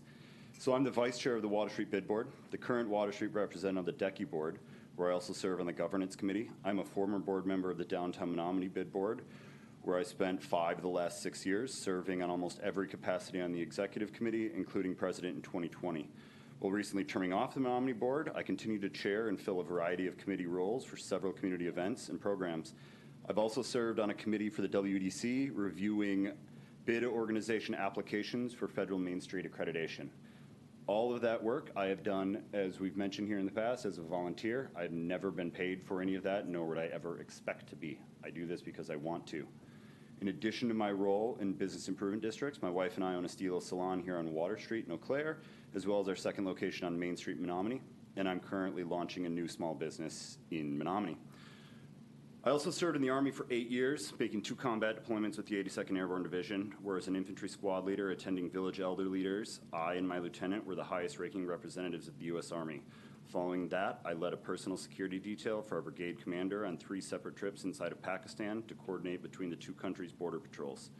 My job in those meetings was first to stand there and look intimidating, and second was to provide my insight on who and why I believed the Pakistani ISI agent to be.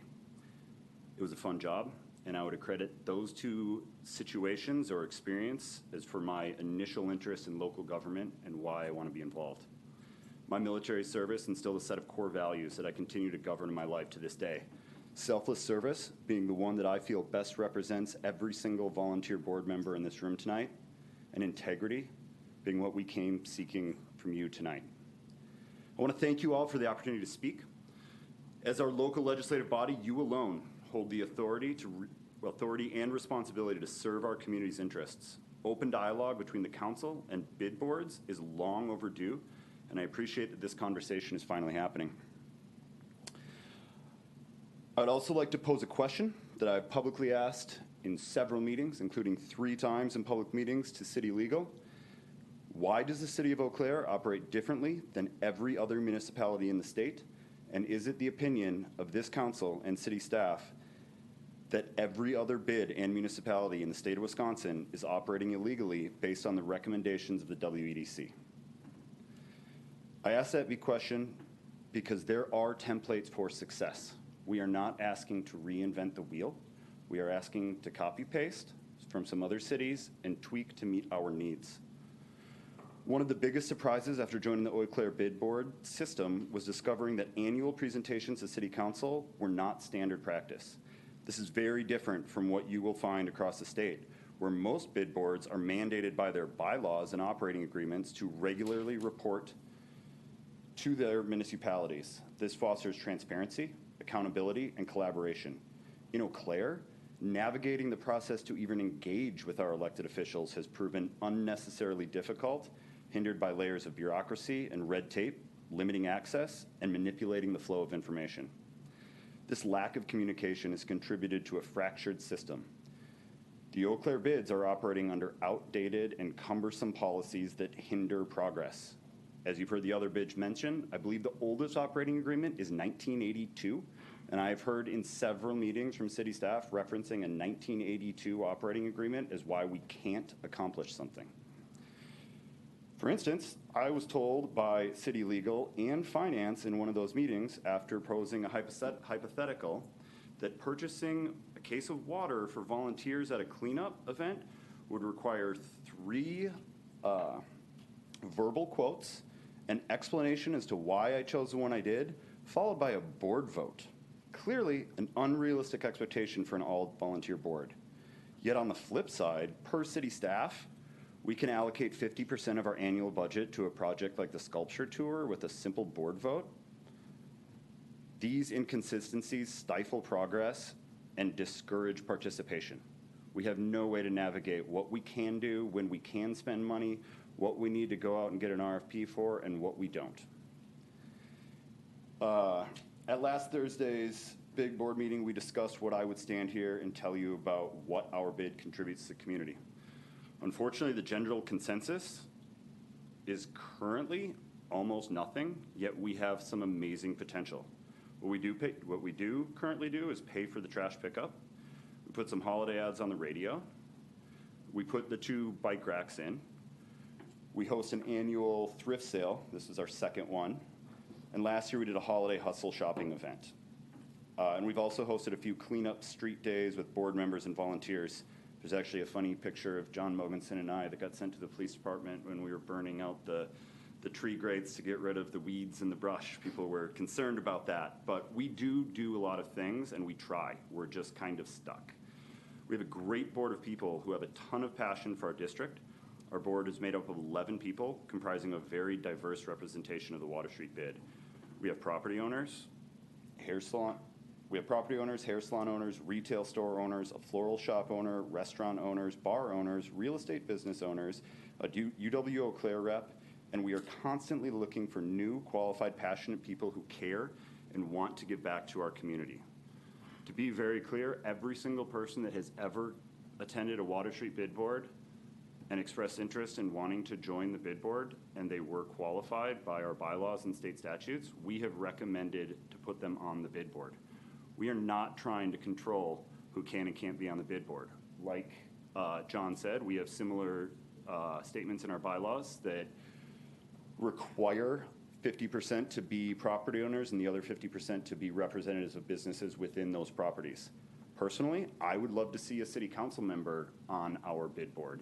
In Menominee, we have city council reputation at every bid board meeting, and that has been unmeasurably valued as far as the insight that they can provide and the information that can flow between the bid and back to council via our council rep. As far as changing the rest, I would also tend to agree. Those bylaws should be updated. Maybe we can have people from outside of the bid when it is needed. But the tension and the trust between the bid boards and the city right now is so negative that if we try to force that on the bids, the general perception is that it's basically a hostile takeover. And we have a lot more things that we need to fix than trying to change the current qualifications for serving on the bid board when we have an amazing group of people that are already willing to volunteer their time to do this work. We also have a lot of ideas, as Aaron mentioned several of them. We did vote to host 2 family-friendly community cookout events. We'll do that. We want to do that twice a year to kind of help erode the 10 p.m. to 2 a.m. stigma that hovers over our bid.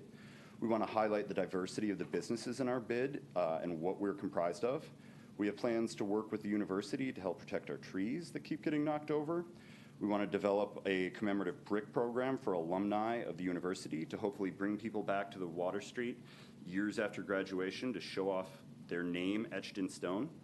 We want to expand the bid and increase our budget by encompassing the large developments that are popping up and continuing to expand down by the Sonotag Center. And that list of things that we want to do goes on and on and on, but we need processes that allow a group of all volunteers to accomplish that. Bids are meant to bridge the entrepreneurial mindset with the municipal governance, driving economic development while offsetting the cost. Think about the time and the dollar amount associated with that time for the business and property owners that invest 3 meetings this week. This is thousands of hours of time that is being donated for free by business and property owners. Let's capitalize on that. Let's use that for our economic development. The advice that you need on how to grow economic development is not from somebody that went to school, got a degree, and then took a government job and is now offering advice. You want the information from the woman that started her small business and grew it into an empire and is now willing to donate her free time to help develop the community that supported her in her growth. Bids provide a critical platform for local business to act decisively, something government structures inherently cannot, yet bids can, and we can provide that. When run effectively, bids can be transformative forces for their community. These individuals, as I've said, represent a diverse and very influential group, yet the current system is burdened with red tape and micromanagement. We are micromanaged to complete dysfunction. This environment is unsustainable and undermines the potential of the bids to foster meaningful change. We need to simplify the policies inhibiting our bids from achieving their mission, empower the property and business owners who fund them to provide oversight as clearly explained in Wisconsin State Statute Chapter 66, Subchapter 11, Section 9 on business improvement districts. How are we supposed to accomplish anything with a budget of $16,000, a board of all volunteer business owners with crazy schedules who cannot even send each other an email without being threatened by city staff for violating a very loose and extreme interpretation of public meeting laws. We need to update our operating agreements. We've needed to do this for a long time. And we need the first draft to come from the bids directly to council. This is also mandated in state statutes, that the bids draft an operating agreement, council reviews it, council then sends it back to the bids if you have any changes. And if you have any changes, we are happy to address those and redraft that. However, we do not want city legal interfering with this process of getting that information to you, because interfering with bid agendas and not allowing them to vote on a draft of an operating agreement is in direct conflict with the state statute that governs these organizations. If council wants to see changes, great. Just let us know that you don't like that draft and we will be happy to work on it. But we don't want it going to city council or to city legal and getting filled with red lines that are unnecessary statements and condescending information. We need transparency. Secret meetings need to end. When the vice chair of a bid requests attendance to a meeting titled Bid Appointments, I should not be uninvited 2 days prior with an explanation that city staff did not want to post the meeting publicly and were concerned that 2 members from one bid might somehow constitute a quorum. Nor, once I do get access from another bid member, should I wait in an online meeting room queue never to be allowed access to that meeting. And that happened. We need a parent organization to provide day-to-day operational and administrative needs for the bid. A group of all volunteers meeting once a month cannot accomplish anything if there is no follow-through and a person implementing the decisions we make. Again, $16,000, we can't hire our own executive director, but all 4 bids can work together to create a parent organization that does this. We need consistency. Again, all 4 bids operating separately without that one parent organization is unsustainable. In my opinion, our operating agreement should be identical with all 4 with addendums for the specific needs of each bid. That streamlines the entire system and there is no longer any confusion as to what is okay for this bid, what's okay for that bid, what's okay on Tuesday, and what's okay next Thursday. We need to be able to spend our money. That is legally, as Dave mentioned, has to be held in a segregated account to ensure it is not combined with other tax revenue. Per that state statute, money can be dispersed for, I believe, 3 separate scenarios, but the one that applies here is on order of the board for the purpose of implementing the operational plan, meaning we can vote as a board to spend X amount of dollars to fulfill that operational agreement that we have with yourselves, and we should not need to go through a set of 3 different bids and an RFP process and follow all of city procurement procedures. City staff is going to tell you that a lot of these things are possible and are achievable within the current system, and they're not lying at all. They're telling you the truth. The problem is the example that was discussed at last week's Water Street Bid Board meeting about how do we get all 4 bids to have one quote for garbage. It would have taken 5 separate public meetings and about 5 to 6 months just for that process to be moved forward so that we can streamline from 12 separate quotes to 3 separate quotes and get one entity to pay for all of it.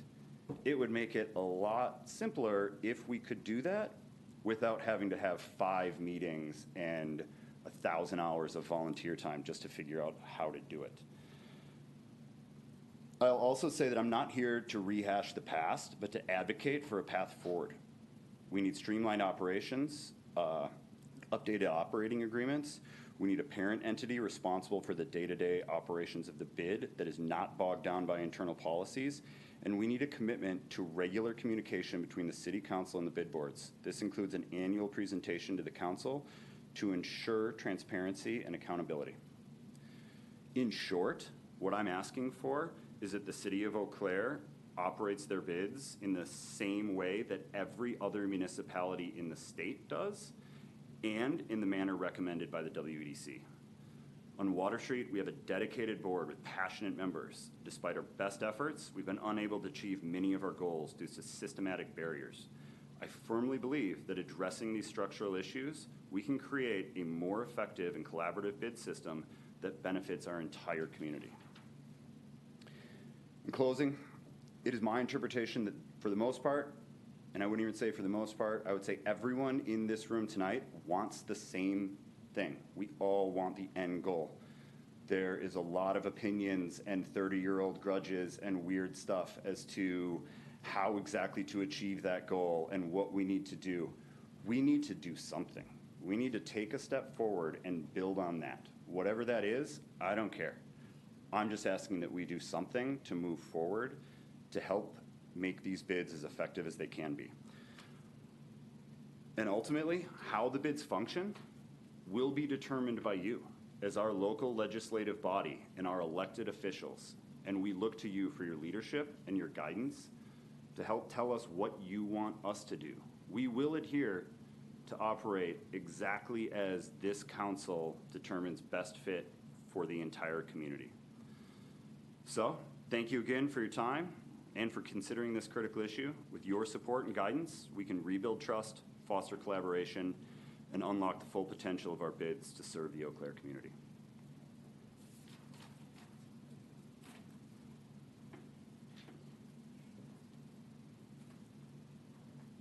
All right, it's still shorter than if we were going to talk about parking. So we've got the last one with West Grand bid, and then I'll have a few. There'll be time for questions if council has questions, and then I'll have just a wrap up for staff on that. So Ann Sessions is here. You're flying solo? That is a lot to follow. Chuck. My visual is longer. Gosh. Hello, everybody. My name is Ann Sessions. I'm at 928 Chauncey Street. I'm representing I'm the chair of the West Grand Business Improvement District. Yes, we're the smallest district in the state of Wisconsin, and maybe the entire world. We don't know. We don't know. We're probably the third district that was formed within the state of Wisconsin. I think there's only one other one formed before us. Why is there a business district in West Grand since we're so small? Well, let me just explain why we do that. Years ago, on West Grand, that was the only way that both sides of Eau Claire were connected. If you're old enough to remember, that's where you drove through to connect those two sides, for those of us who remember that. The Lake Street Bridge wasn't even started until 1972, so that didn't come up until the mid-'70s. So for a lot of people, they thought that the Lake Street Bridge has been there a long time, but they haven't. And so this district, this unique kind of district, was formed because it's in the community. It was businesses. It was the courthouse. Luckily, the Grand Avenue Bridge was made into a lovely footbridge, which was updated in 2018. If you didn't know, they redid it. It's prettier. I don't know if that's up to you, but it was awesome.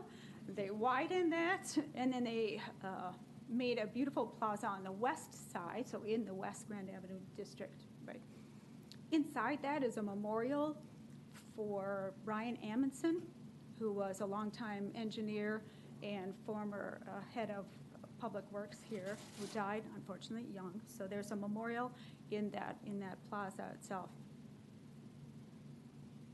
The West Grand Business District cares a lot. We are on the west side, but we are downtown. It is important, and so we support a lot of things. So we do the baskets, as Aaron said, and we do it also across the bridge so that everybody can enjoy that. We also support Decky's Grand Avenue, the evening on the bridge. If you haven't ever had dinner on a bridge, on a river, you should try that. The next one is Wednesday, August the 13th. We also support the city's Clearwater Winter Parade. And so we not only host it in our district, but we also support it dollar-wise, obviously, for the fireworks, which I might add are even better than the 4th of July fireworks. So if you haven't ever gone to that event, please do so. We also have sculptures, bike racks, garbage service, all the other kind of things, all the wonderful things that these volunteers, right, these businesses do. We don't meet as much as some of the other districts, so our time is precious, but we want to make sure that this district is strong, that it's economically strong, it's where people want to live, work, play, build. So these kinds of positive things that these bids do are so important, right? They're providing some of these value that the city used to, right? There used to be garbage service, for example, in where it is the plaza right now, but for a while they just, for budget reasons, they removed it. And so there's garbage all over the place. I could hear my garbage can behind the theater, bam, bam, all day long because nobody had a place to put it. And so these districts, these businesses, step up to do the things to really make this city a strong, viable place. Some of the challenges that you kind of heard going forward are challenges that have happened within maybe the last 5 years, some of it within the last 1 year or so. It's just some changes. And sometimes change is hard. But what's important for change is that they're well communicated, and that just hasn't happened, right? And so as people are trying to navigate all these good things out of our goals, we have an operating plan that's been in effect since 2018. To your question, they don't need to be changed every year, but a board would look at their operating plan every year, and if there were changes, then they would bring them up to the city council to approve. These plans, these operating plans, are in conjunction with the city and the city's goals, right? There isn't anything strange or awful about these operating plans. They're just trying to do the things that improve, that helps taxpayers, do all the great things. I'm going to read our goals, just so you have an idea of what kind of things we do. To encourage and promote the development and vitality of the district, to maintain convenient access to West Grand Avenue and First Avenue via existing urban arterials and public transit, to promote an efficient system of public and private on and off-street parking, to ensure that future development achieves a high standard of environmental quality and urban design, to provide and encourage development in the district, to actively market the district as an attractive, desirable place to live, work, and shop, to work in harmony with other business districts and the neighborhood associations on the west side. For us, that's Historic Randall Park Neighborhood Association. So the idea is that we're just trying to work together. People's frustrations here come from when changes are made, when they're not communicated well, or they're communicated, in kind of confusing manner, right? And so we're all just trying to kind of figure out together how to navigate and make this easier. Bids are different than even a bike commission. They just have a different purpose. These are some of your best servants, really, right? Because they're giving of their time and they're giving of their money to make sure that everything goes quickly. And so we want to just make sure that we're doing a process that just works better for everybody and doesn't provide all these kind of hurdles. Does anybody have any questions? Thank you so much. Oh, we have one. We got a question, Ann. Oh, there's one. Hello, Rod. Thank you, Ms. Sessions, for your presentation. So what I'm hearing from you, and correct me if I'm wrong, is that you're asking for increased and better transparency. We are. I mean, I imagine that no matter what, you want to have better communication, right? I mean, everybody needs that to make things work easier and better. It's hard to do things backwards or changes that are retroactive. Those are the kinds of things that cause, right, frustration for people as we're just all trying to do the good work. Thank you. Thanks, Rob.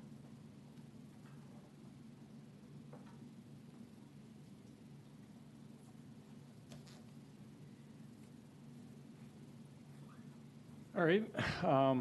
So I guess just to summarize from what I take away from working with the bids, pretty much every day now in the last, or bid-related issues for the last probably 6 months or so, And working with Billy, and I'd like to thank Billy Hufford and Rebecca Drager, who are doing a yeoman's work trying to help with this. There are the 4 bids. They do wonderful things throughout the city. They have a positive economic impact to do things that the city's not able to do. We, city staff, and I believe the city council and the bids are all wanting the same things. We're in a transition period with trying to clarify.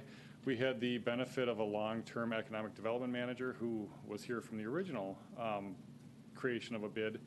And now we have new staff and we have new contacts. So Billy is working on, one comment or several comments you heard was clarification and just knowing what we have to do. So she's working on a document that would be like cliff notes for bids that we can hand out to new bid members and so forth. And with contracting and a lot of the issues, we're working and we're going to be in a transition year over 2025. But I really believe, and you can ask the bid members this, that I try not to be rainbows and unicorns, but I think once we get operating plans updated, once we get clarification, communication can always be improved. I believe that you'll be seeing at a minimum of twice a year bids coming and having their operating plans updated, and it'll give you a chance to engage with them. And then also through the budget process, their budgets are contained in the budget documents, which are publicly approved documents by you. And I try to attend as many bid meetings as I can for the large boards. And I would encourage council members to take them up on their invitations and attend the bids and see bid meetings and see what they're all about on that. So, but there are challenges right now, just to be frank. But we have, I can't say enough, thanks for Billy and Rebecca that are out there in the front lines, and Stephanie and Steve for their support and what I can do in trying to work through these things. Be happy for any questions, if you have. I have a question. You answered half of my question just around like bid policies. It sounds like there's going to be just more documentation. I guess a follow-up to that is, I would assume since there's a sort of documentation of those policies in place now, is that there's nothing that exists now as far as like helping the bids sort of understand their own policies at this point? Is that true? They have operating plans, but some of them are old. They have bylaws, and how do operating plans, bylaws, and the state statutes fit together and create that roadmap going forward? That's what we'll be working on to try and make sure that everybody's on the same page. Try to make it as simple and as easy to follow as possible. Some of the procurement and some of the issues that were raised today, we've been able to work through with the procurement for the primary contract for like a DECI, but then if DECI or an agency like that were to provide the additional services of garbage, landscaping, stuff like that, those are subcontracts on the second tier, which wouldn't go through the procurement, the main one is. So we're working through all those details with what purchasing policy is, what sound governmental accounting practices are, and trying just to clarify it so we have it down so it's easy. We're updating operating plans. We're putting dollars to the operating plans. City Council is approving that in the budgets, and then we're helping get the bids able to spend their money by hiring help for them through a third vendor, not Visit Eau Claire, Downtown Eau Claire Incorporated, or other firm like that. So like a process like that isn't spelled out in paper right now, but that's what we're trying to get down on paper so it can be somebody that's appointed to the board in a year from now can pick it up. Oh, that seems simple enough, and go from there. So that's great. Thanks for working on that. I know Billy's been working on that a lot, so I think that'll help. Just one quick follow-up I think we heard a lot about a kind of like clarity around policies, and I've heard from bid board members as well, just sort of references to city policies that maybe didn't know about. So I've sort of started to hear about like bids and their own policies that they've set for themselves, obviously state policy that nobody here sets, but also city policy. And I'm just wondering if you can talk about like who sets that city policy and who sets city policy for bids? Well, if it's a policy like the advisory board for appointments, or so that, who is appointed to that is a policy. State law sets the minimum. 51% has to be that. So a city council cannot pass a policy to appoint 25% property owners, 75% from outside the district. City council, I think, conceivably could have a policy to say, well, we're not going to appoint 49%, but we're going to have a policy that we're going to appoint one, or we'll only appoint one if there isn't any other ones, or, because the city council votes on that. That's what you guys have that. As far as all appointments to the bid boards, filling out resource banks and resource bank forms, so they get on the list for that. That's a standing policy, and I'm not sure if that's our executive's prerogative or not, but that's for consistency across all of our governmental organizations for that.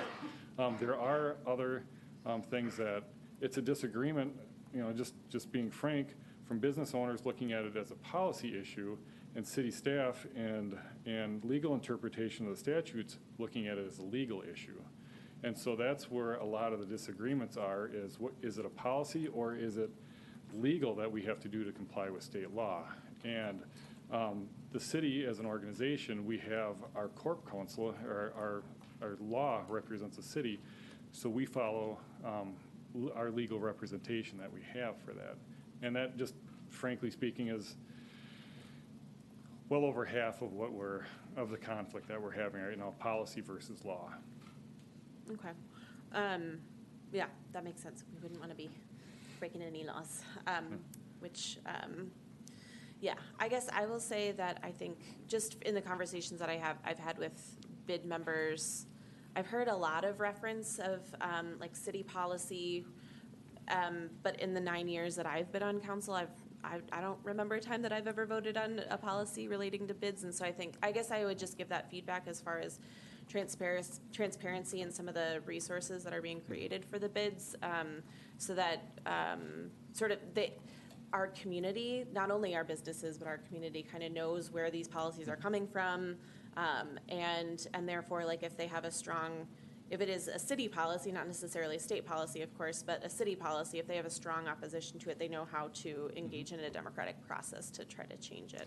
And I think being before the council at a minimum with the operating plans, and I'm not sure if bylaws being updated, if bylaws have to be approved by the city council or not, but there'll be opportunities, certainly budget they'll be before the city council, and that's a chance for a discussion as well for that.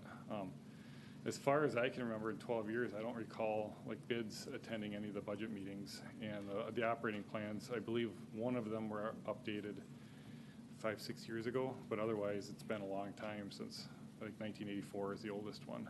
So. Thanks, Dave. Yes, I have a question, but I'm not sure who it's exactly for. It might be for Jeff Raleigh, but right after his presentation, we went straight on to the next one. Is this an appropriate time to ask that? Jeff, I think you made some statements that Eau Claire operates differently than any other city in the state, and you gave some examples, and I'm wondering if the examples were comprehensive, or is there a list of your perception of how we operate differently than other bids? Have we heard them all? Yes. So the simplest example that I can use in detail is my experience in downtown Menominee. Mm-hmm. And the way that downtown Menominee works is we have a bid board. We only have one bid, which makes it simpler than having four.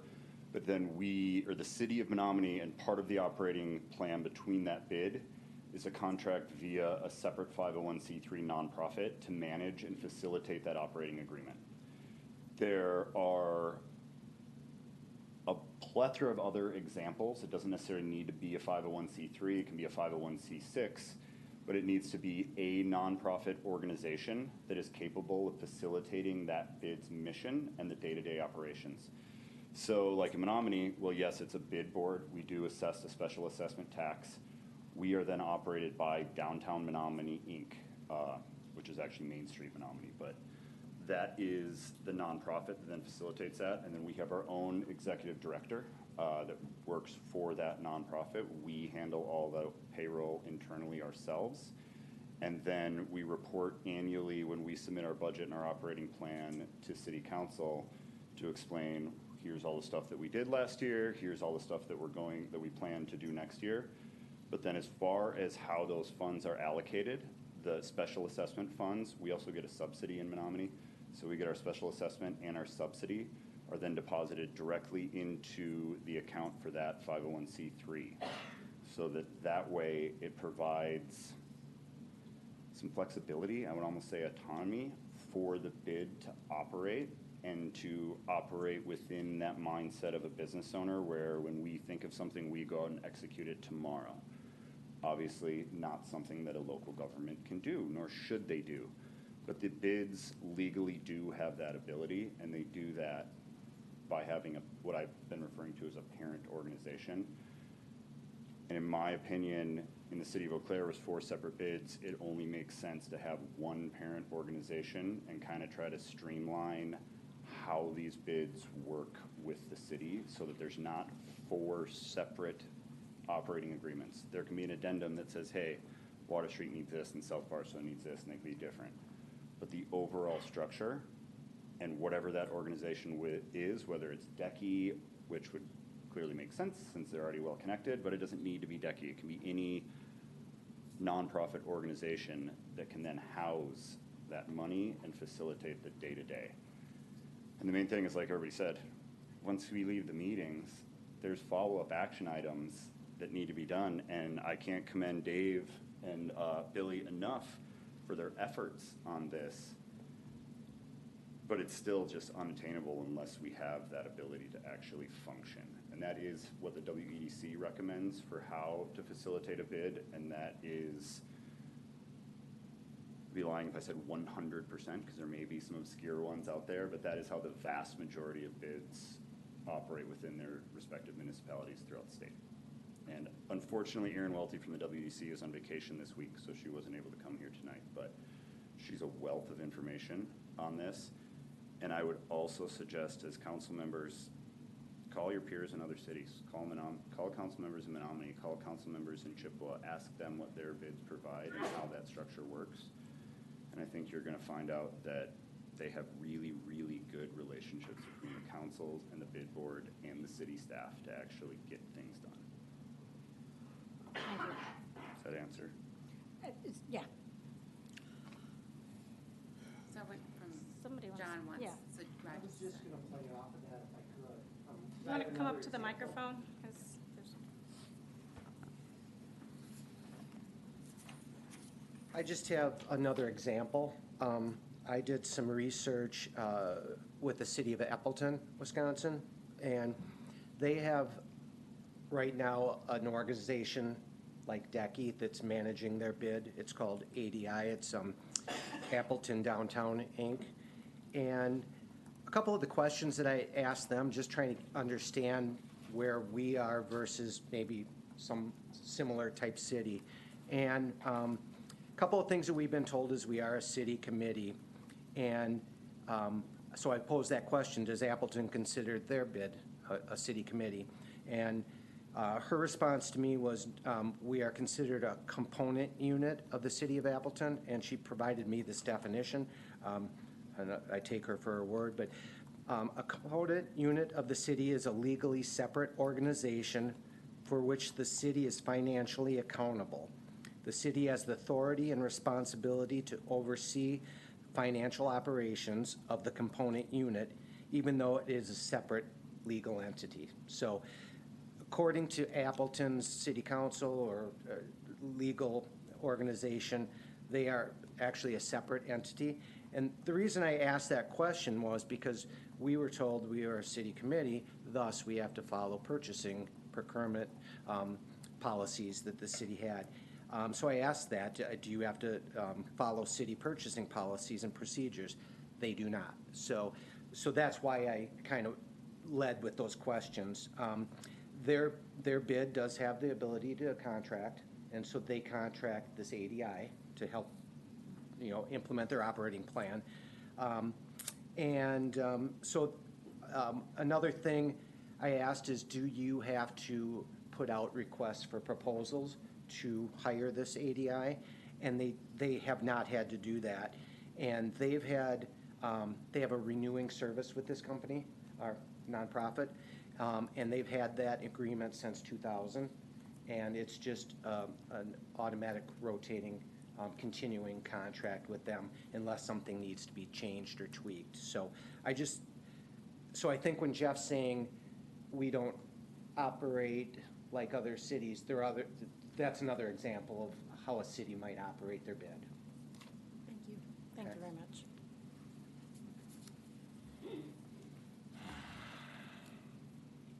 Yeah, you got a good one. Well, I don't know how good it is because it's not really formed. But it's a question that I would like to ask of City Council. I'm trying to better understand the nature of state law and its implications towards bids. A lot of the questions that are surfacing in my mind that are coming from the different bid presenters are ones that are really connected to issues of legality, which brings me back to you, right? And I would like to hear a little bit about how the state law governs or guides bids, right? And then a follow-up to that is, being that these bids are comprised of volunteer business owners for the most part, right?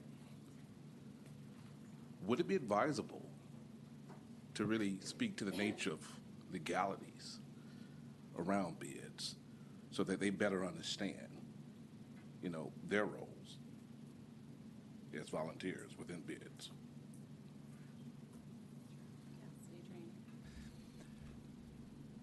I'll try to summarize as much as possible, but it's all been part of something like a year-long discussion, and the city of Eau Claire is simply in a period of transition. So the bids had largely been closely aligned and staffed by DECI, which was an organization that was created by the city, but with the purpose of being at least autonomous or semi-autonomous. But in terms of uniqueness in the state, I don't know if it's entirely unique, I haven't done that, but there's no doubt it was unique, but it was known from inception of DECI with how it was staffed by city staff and funded primarily by city funds until very recently housed within the city, City Hall. That organization was unique and was held closer to the city than a lot of Main Street associations are elsewhere.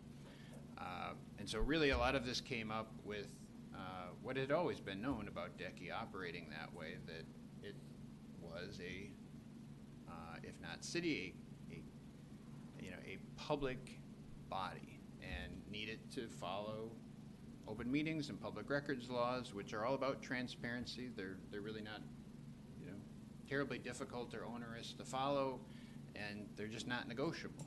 And so that has always been the case for DECI, but there were some, missteps with that where they weren't followed, and some preferences on how perhaps DECI wanted to run that weren't in alignment with a public body. And so, DECI can choose to be, and has elected to be, independent. And so that process has now happened, and we're in a period of transition where, because of that change, how our city bids function needs to be realigned, whether they elect to do that with DECI or some other organization, somewhat TBD, but that's something that needs to be done.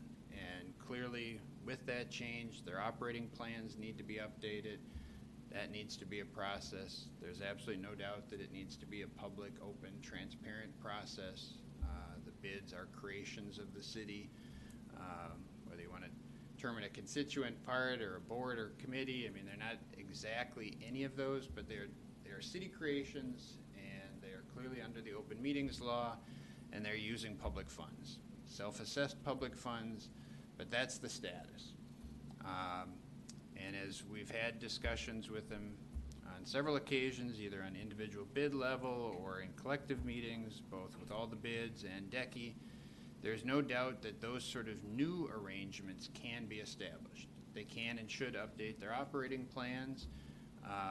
Council must review and approve those, so they need to be done in tandem and with the support of city staff, as our other city committees and boards or constituent units, all meaning approximately the same thing, do. So that process is ongoing and will continue as Billy assists those boards in doing that process. And then those bids, if they want to work somewhat similar to either what Mr. Frawley referenced in Menominee or as Mr. Siebold indicated with Appleton, those contracts need to be established between each of, for us, 4 bids, if they all elect to do that, and DECI or whoever they choose to work with in that regard. Those will be public city contracts because these are public city bids. So those are things that, obviously their input is required, and whatever they're going to do through their operating plan, they have to agree to, but they're still city agreements.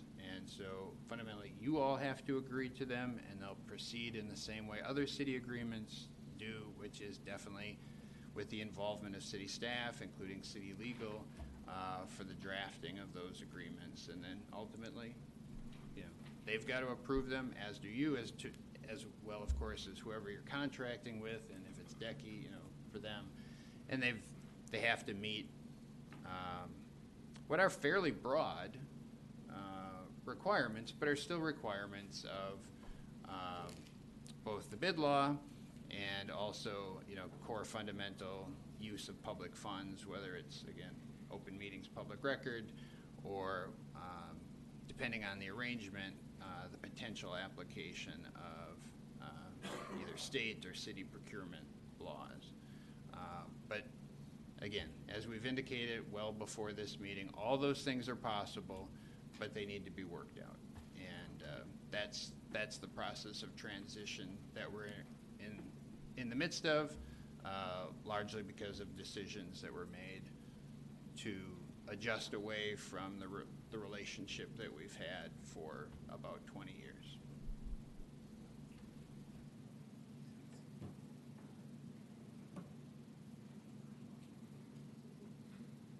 Oh, yeah, like to. I think so. Should we just keep going, or is this just the ending of the? Do you have anything Pretty else, much or? I don't have any other presentation materials. Okay, okay. Well, I'm sure, yeah. Yeah. How long? Just keep going. Just a little clarification. Right? The changes in policy and so on that have happened in the last few years that really don't have anything to do with DECI. So I don't want to muck up the kind of thing. I've been on a bid for almost 20 years. We've always had city representation. It was just from engineering Tom Ryder, right, that did our meetings. Some of these changes that have come they've just come irregardless as who was come there taking notes or whatever. So it hasn't got anything to do with DECI. So I don't want you to muck up what the process is and how bids have been operating for all these years. I mean, we've been operating West Grand since 1987, so it's a long process. And I think when you make changes or changes happen that we don't know about, and then you're kind of shamed at, for not following something that you never heard of. Just want to make sure that you understand the frustration that we're having. So, thanks. I don't know how, yes. City Manager Hirsch. Just to say, I haven't been super involved in this, but my impression is that I definitely echo what Steve said and Dave, of course, but it's a learning curve for all of us. And so when we kind of opened up the hood of what was happening with the bids and really tried to understand it, then we know we need to comply. I mean, of course, you always have to comply with the law, but as you study it, it becomes more clear what needs to happen. And if we know something is not happening the way it needs to happen to be legal, then we have to correct it. And that's why, and so it is really a learning curve for us. And that's why it might not be like from out of the gate, we said it has to be, A, B, C, D, E. But given that we're figuring it, as we figure it out, we need to make sure that it is compliant. And I also just want to echo that the statement that we in the city government, and I know the council, but we spend a huge part of our time and energy thinking about the downtown in general in terms of our investments and our maintenance and our strategy and our vision. And so it's certainly a passion and the very center of everything we do in the city. And so, and the bids are an important part of that, and there's a lot of other parts of that. So just so you all understand, it is central to what we do is the downtown, the greater downtown, the kind of growing downtown. It's at the very heart of everything we do, and I hope and expect that as we sort through the mechanics of this, it'll allow us to work together to kind of envision a future for the downtown that everybody can contribute to with their different toolkit. And I think it'll be okay, but as Dave said, we'll get to that point, and once we get through the mechanics of following the designing it as people want to and following the laws and everybody understanding what they are, I think that we'll be able to move quickly then once we get through that piece. I just want to say too, as we kind of close out, so I'm a downtown business owner, as most of you know, and so I spend a lot of time downtown and kind of experiencing what it's like to run a business and interact with our community in that way. And I just want to say, kind of on behalf of folks that we heard from tonight, we heard a lot of business owners talk about the importance of these bids and the city to their businesses, but I just want to point out that inherently means the importance to their customers, because their customers are their business. Their business would not exist without their customers, and those people are our constituents in our community. And not only that, they're, the folks from Texas I met this summer who come into Eau Claire every single summer to use our trails and shop downtown. It's the couple that just was in last Sunday talking about how they're moving to Eau Claire because of the vibrant culture we have here.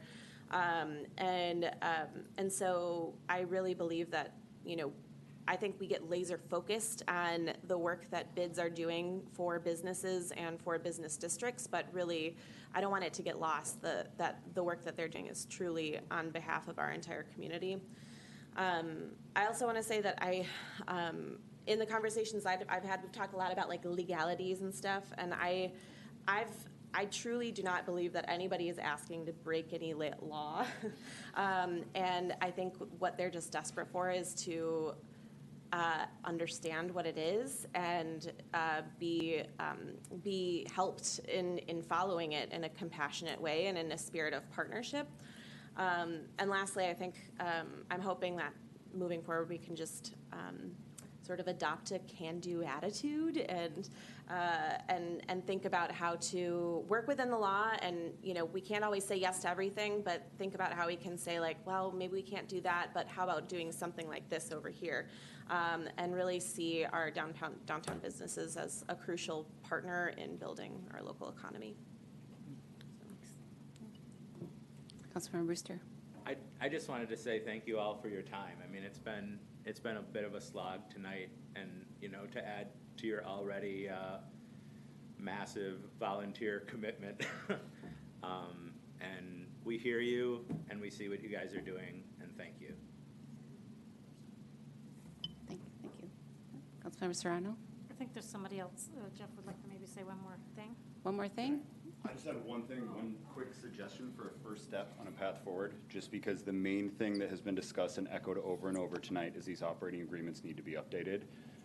But what is the first step to actually doing that? So what I would recommend, and hopefully we can get this done, is that through Dave and Billy and Rebecca, we can create some sort of, whether it's like a strategic planning meeting or work session, whatever the legal structure is, but to get all 4 bids, to sit down in a room for the afternoon, look at the examples that we have from other bids throughout the state, and draft up what that agreement actually looks like.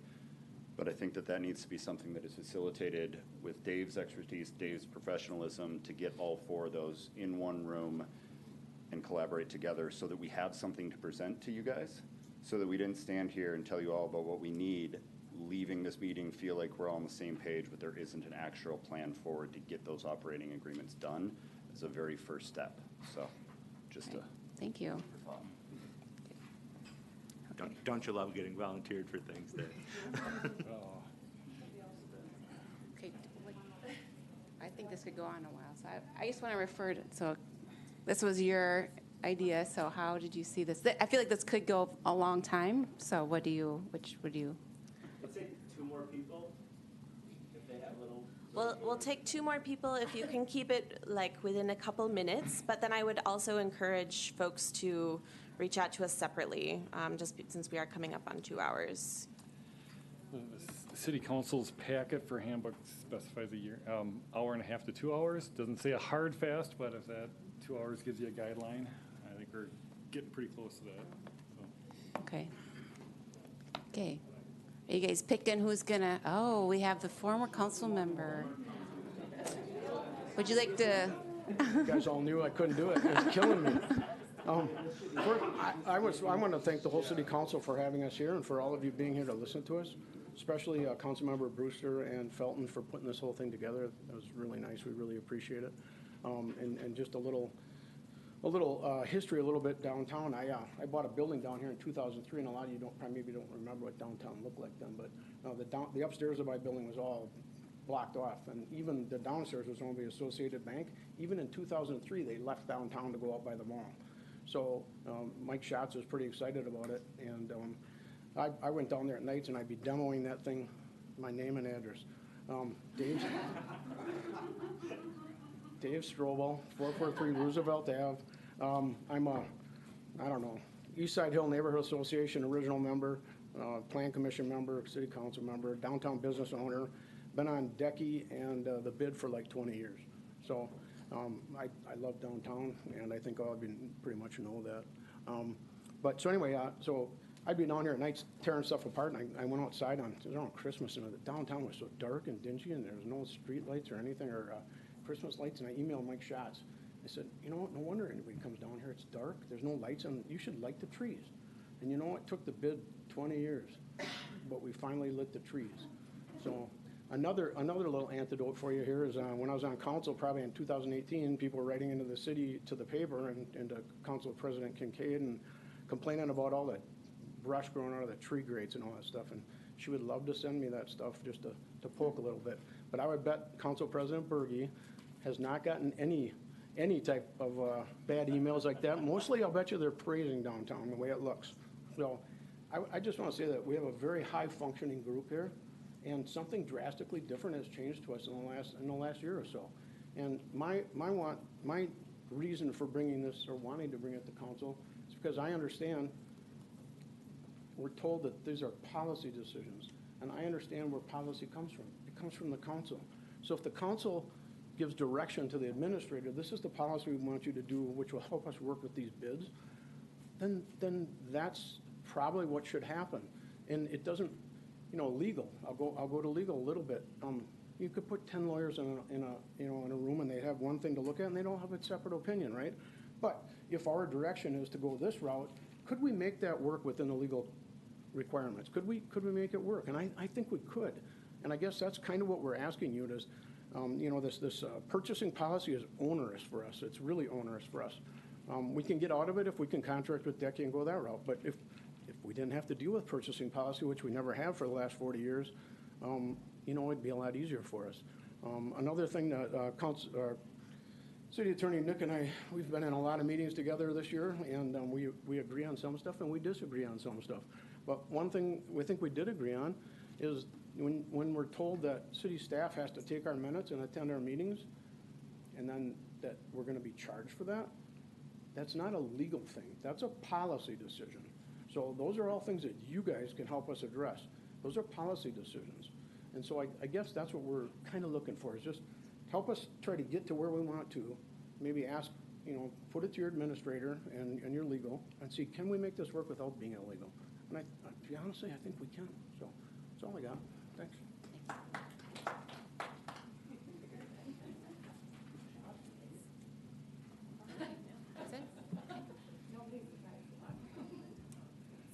Okay, I guess that's it. I think we're done. So Yeah, thank you thank for your you. time.